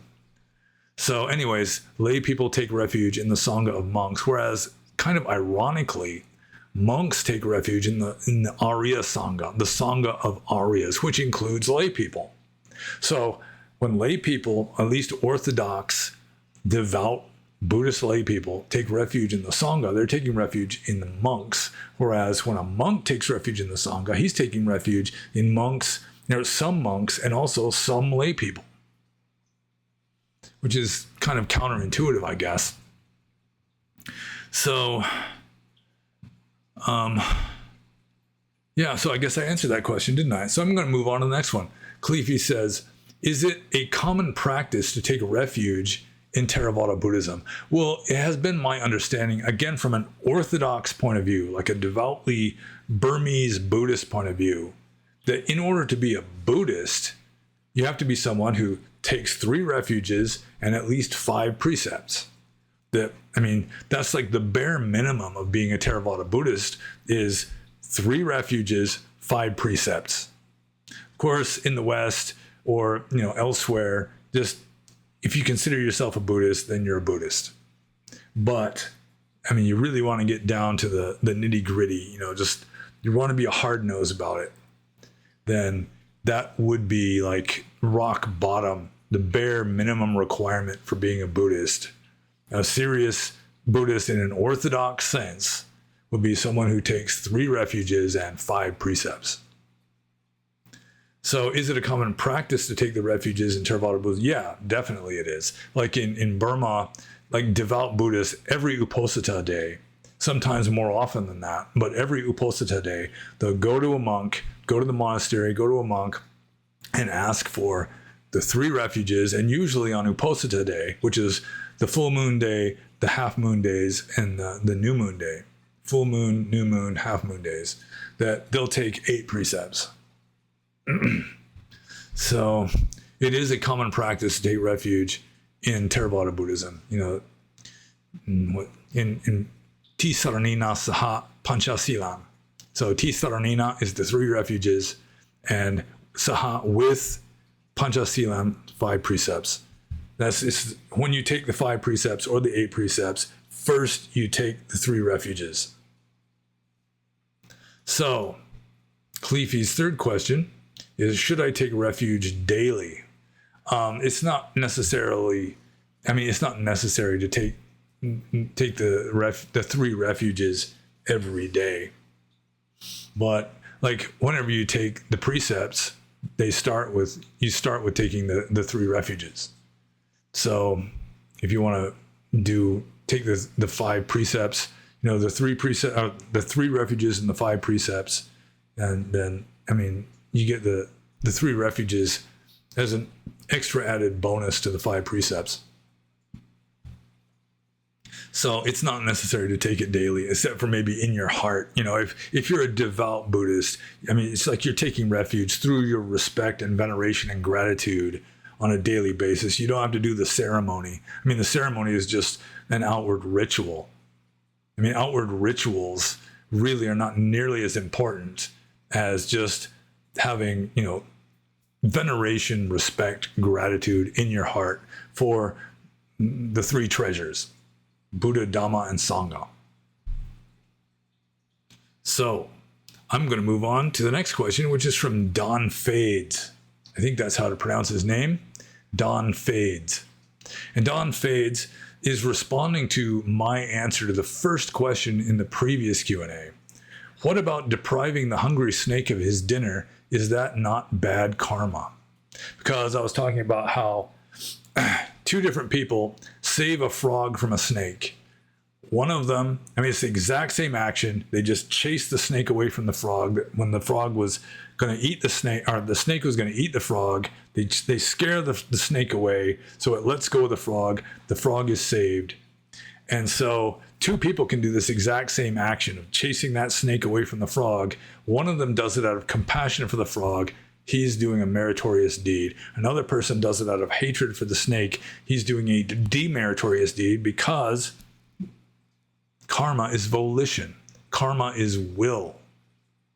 So Don Fades adopts the Western utilitarian point of view, or the idea that karma is just a matter of outward physical actions, that karma really is not a function of the result of the actions.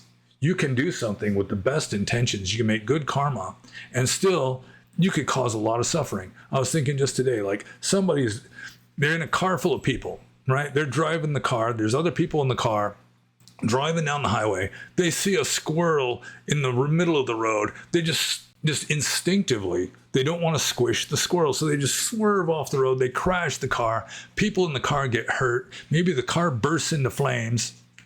But that action of trying to save that squirrel out of just compassion, I mean, that was a meritorious deed, even though the result was a car wreck and injured people.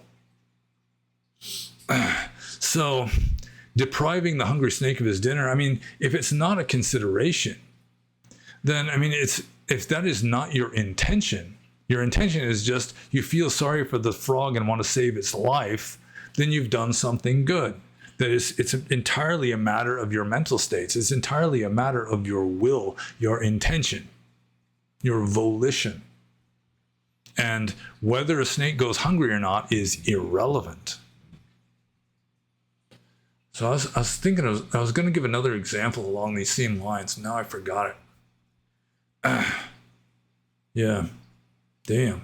It was a good example too. Just take my word for it. There's this other good example I could give. Depriving a hungry snake of his dinner.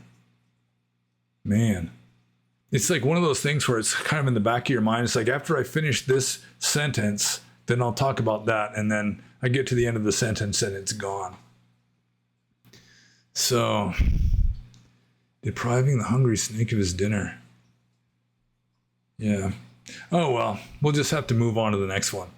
But really, utilitarian ethics like Jeremy Bentham, I mean, it's just adopted as just standard ethics in the West now. I mean, it wasn't standard in the West, 700 years ago. 700 years ago, it's like, you should kill the snake because snakes are bad. It's like God says in the Bible, snakes are not good. They caused us to fall from grace. So might as well just kill it. But now it's like you've got these modern ideas that, it's like, it's essentially utilitarianism. It's like, if you cause suffering to somebody else, that's bad. And then you add karma to that, and it's bad karma. But that's not necessarily the case. So I still haven't thought of the other example. So I'm just moving on to the next question. This is from Philalethes. And Philalethes says, have you read Nietzsche's Genealogy of Morals? What do you think of his critique of asceticism? And what do you think of his critique of human belief in or yearning for an alternate hinterwelt of cessation?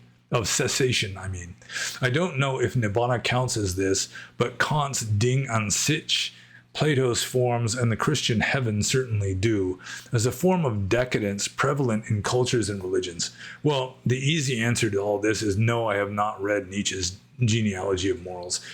In fact, I just don't like Nietzsche very much. His style is just too, surreal, just too emotional and surreal and, artistic instead of philosophical.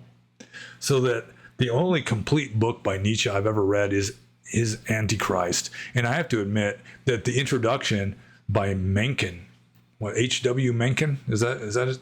I don't remember his initials. Mencken.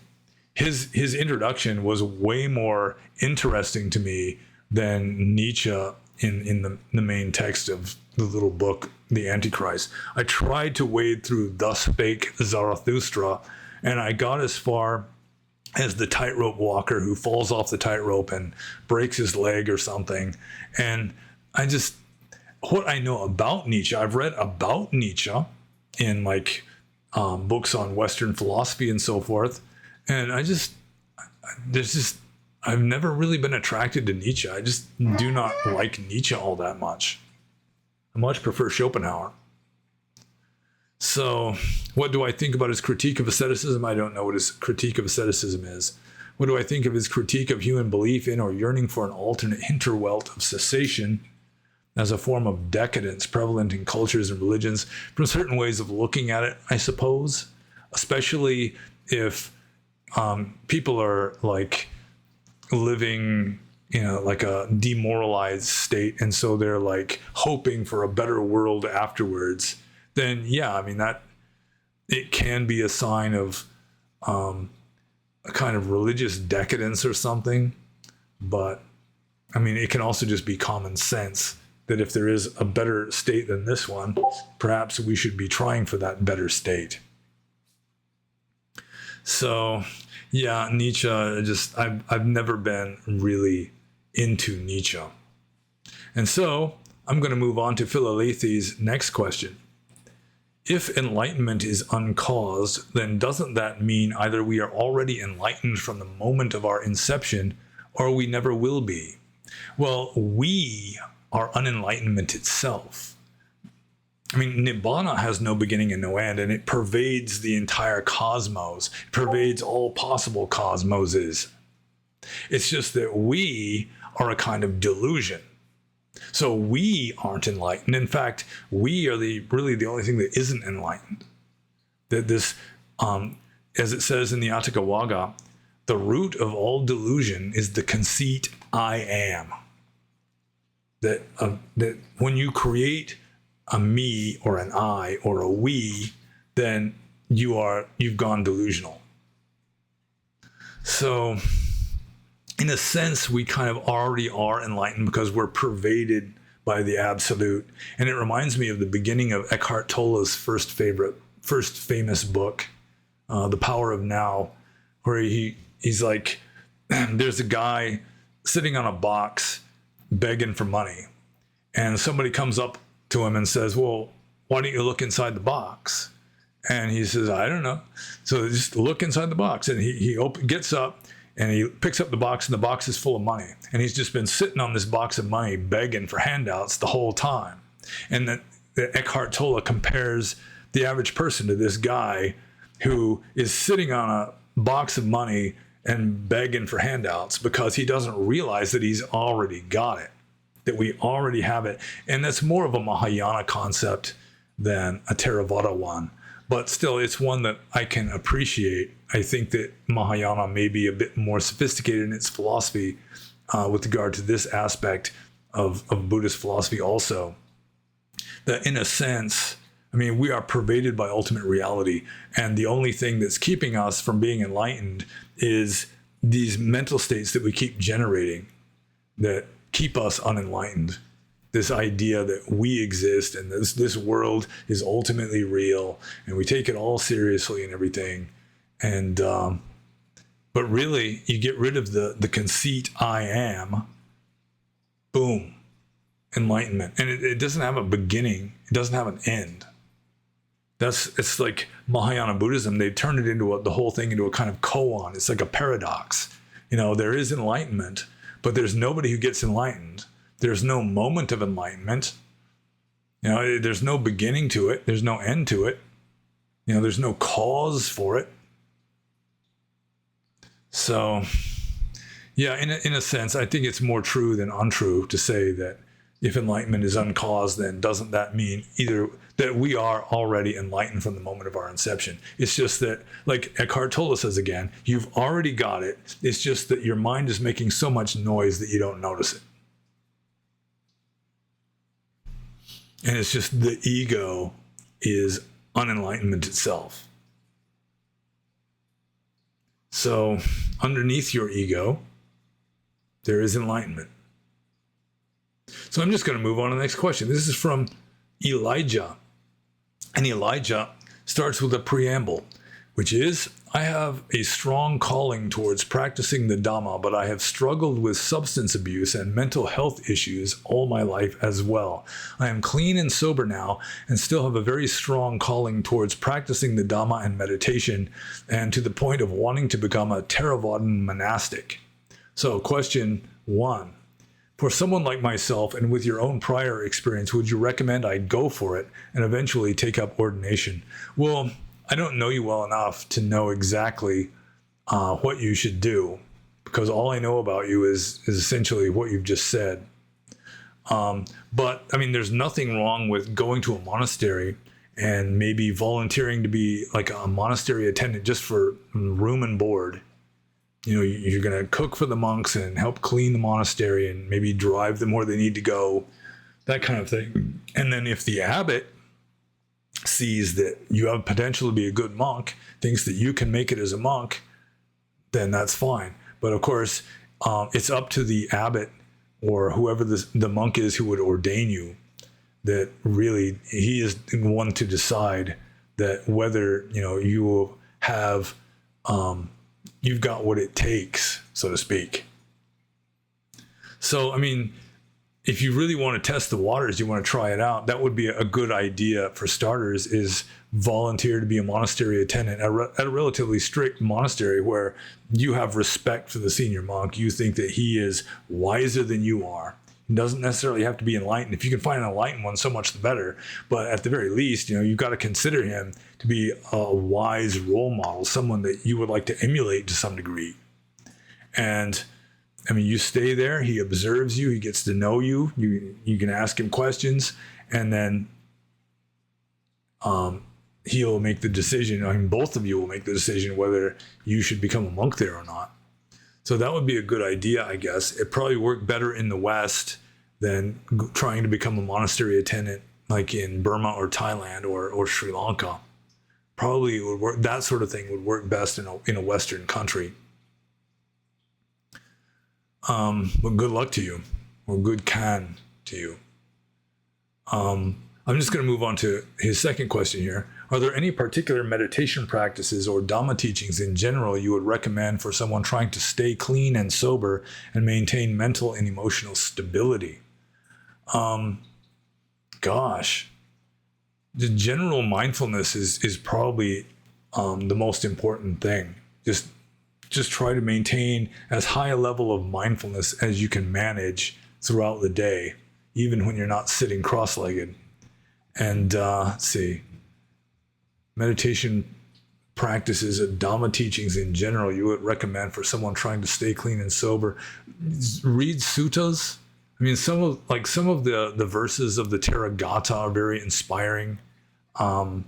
Just read texts talking about what it's like to be a monk, what monks are supposed to do, you know, the philosophy, the ideals and all that. And if it really resonates with you, it helps to uplift you. It's going to help you to stay clean and sober and maintain mental and emotional stability. That plus mindfulness. But it's hard for me to give you specific advice because really I don't know you very well at all. So it's hard to say for sure. I mean, I'd have to get to know you and then like psychoanalyze you a little bit and see what your strong points and weak points are and so forth before I could really give you some like clear-cut informed advice. Anyway, question 3, he says, lastly, out of Burma, Thailand, and Sri Lanka, which Buddhist country would you recommend I visit and study or practice the Dhamma in? Note, I have a strong drive towards asceticism and would love to experience what living in a cave is like someday, if that helps your answer at all. Well, like I mentioned earlier on in this Q&A, Burma is a gamble because military dictatorship, sometimes it's shut down, nobody can come in, it's hard to get visas. Sometimes there have been at least once where the Burmese government just kicked all foreigners out of the country. The monks, Western monks, they're just mostly just moved to Thailand and live there for a while. But it depends on what your karma confronts you with. I mean, what you find, like Burma, Thailand, and Sri Lanka all have wise teachers. They've all got serious monks. In Sri Lanka, there might be fewer of them, but they're in the forests. If you can find like a Sri Lankan forest tradition, or Thai forest tradition, or Burma really doesn't have much of a forest tradition. The Tongpulu tradition was one of the few really significant forest traditions in Burma, but the Tongpulu tradition is now in decline. Tongpulu Sayadaw has long since passed away. His successor, Pakoku Sayadaw, has also passed away. And so the third generation of teachers really is not anywhere near the caliber of the first two generations. But you should ask around, look around, do some research, and find a teacher that you think would be a good teacher for you, and everything else will take care of itself. That in Thailand, there's not as much forest as in Burma. In Sri Lanka, there's not as much forest, but still there are forests there, and like forest monks who are very serious. As a general rule, you probably stay away from the monasteries in town unless your teacher puts you in a monastery in town for some good reason. So, yeah, I can't really say for sure which country would be more appropriate for you. Burma, I like Burma as a Buddhist country, and it's good to be a monk in Burma if the military government isn't like shooting people in the streets. Thailand, I think that's where most Western Theravada monks, that's where they go to become monks. If they leave the West, they go to Asia. Thailand seems to have more Western monks than all the other countries combined, all the other Theravada Buddhist countries combined. And Sri Lanka, for the most part, Buddhism is very decadent in Sri Lanka. The monks are very lax and sloppy in Sri Lanka as a general rule. You can see monks with jobs, with briefcases, walking down city streets, going to their work or whatever. That's something you wouldn't see in Thailand, and probably wouldn't see in Burma either, even in Mandalay, where the monks are the worst. But there are good teachers and serious monks in all three of those countries, and it's whatever your karma allows you to find. And if it resonates with you, I would try that one. Because you really, so long as you find a good teacher and a good tradition with serious monks in any of those countries, it's all good. And Sri Lanka does have like a reform forest tradition now that I've been told is very serious, very, very devout, very conscientious in their practice. And Thailand, with regard to asceticism, Thailand would probably be better than Burma, unless you're just going to do the asceticism entirely on your own volition, like I did. Because Burmese Theravada and Thai Theravada are not entirely the same. The texts are pretty much the same, but in Burma, there's more meditation and scholarship. And in Thailand, there's more monastic discipline and Dhutanga. And Dhutanga is asceticism, essentially. So that maybe should be a consideration also. So I hope I was of some help to you, because I'm going to move on to the next question, which is the very last question. I'm always caught by surprise by this. And this question is from White Ash Piper, who asked this question just shortly before I started recording. Try to do it in chronological order. And he asked this just less than an hour before I started recording. So White Ash Piper says, of all the near-death experience accounts I've heard regarding reincarnation and Tom Campbell virtual reality theory, where we've had many lifetimes, I've never heard any of them saying their real name. Actors have real names. Why don't these folks? And I'm not entirely sure what White Ash Piper is referring to here, that essentially he seems to be saying that people who've had near-death experiences somehow regarding reincarnation or virtual reality are always anonymous. They never give their name. And I've never really come across this. Near-death experience accounts, I've read about many of them. And usually there's not much mention of reincarnation, and the whole Tom Campbell VR theory. I assume that means virtual reality. I never come across that at all. So I really don't have any firsthand experience of anonymous NDE accounts with regard to these things. Maybe with regard to reincarnation, there might have been some mentions of it, but as a general rule, the near-death experience accounts, it's the same general account where, someone is clinically dead, they're drowning, they've been in a motorcycle accident, they're on an operating table in a hospital, whatever. And then next thing they know, they're awake and they're kind of drifting up towards the ceiling, and they can look down and see their body down there, maybe with like paramedics trying to revive them or whatever. And then they get higher into the sky and they see the bright light, and they go into the light and they come out the other side, like the Hieronymus Bosch painting, the Empyrean. I can't remember what it's called. The Empyrean is in the title of this famous Hieronymus Bosch painting, where you go up and through this tunnel of light and you come out into this heaven realm, and then there's going to be some sort of spirit guide, at least one, who takes you aside. They're going to be like a religious figure or maybe a deceased family member or something, and then you're going to like review your life, and they might give you some kind of teachings about things that you've been doing right or wrong, and then they might give you a choice whether you want to stay there or go back down into your body, or they might just say, it's not your time to go yet, you're going to have to go back down. And then they wind up back down, and sometimes it's like an enlightening experience where they just don't fear death anymore. Or, some people apparently have had like an Eckhart Tolle type awakening from near-death experiences, like John Wren Lewis. I've talked about him before. But I don't recall him talking about reincarnation. I don't think he talked about Tom Campbell virtual reality theory. So I really don't recall any virtual reality theory near-death experience accounts. And I can't even think offhand of one that particularly mentions reincarnation or rebirth. So why people wouldn't mention their real name, I don't know. If you look for people mentioning their real name, I assume you can find it.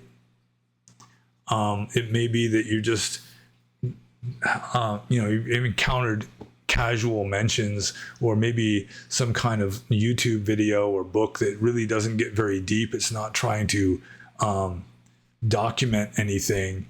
It's just giving anecdotal like statements that really they don't see any point in saying exactly who it was that said this. So yeah, but the Tom Campbell, I didn't even know who Tom Campbell is. I assume he's not the guy that makes the soup. So yeah, virtual reality theory. Yeah, I can't really help you very much on this because I really don't have much exposure. I mean, I've had considerable exposure to near-death experience accounts in general, but specifically with regard to rebirth or virtual reality theory, I can't think of any. So I assume if you keep looking for names, you're going to find them. Just try and find a more serious account that has like footnotes and documentation and so forth. And I assume they're out there that you'll find somebody's actual name. I don't know why you want to know their name unless you're going to try and look them up and ask them questions or something. But that's it. That's the last question. That's my last answer for the day. I'm not going to answer any more questions at all today. So that's it. And if you made it this far, you've probably made it this far before. So, if you want to ask questions, you can just include your questions in the comments below these videos. If you have access to Subscribestar, you can ask me there, although that's not the best place to ask because sometimes I won't notice because the messaging function on Subscribestar is really, it's almost invisible. Or if you're on the Discord server, you can ask me questions there. There's a special room just for asking questions. So just if you got a question about something you think I can answer, then go for it. And chances are I will at least attempt to answer your questions. And like and subscribe if you haven't done so already. And be happy.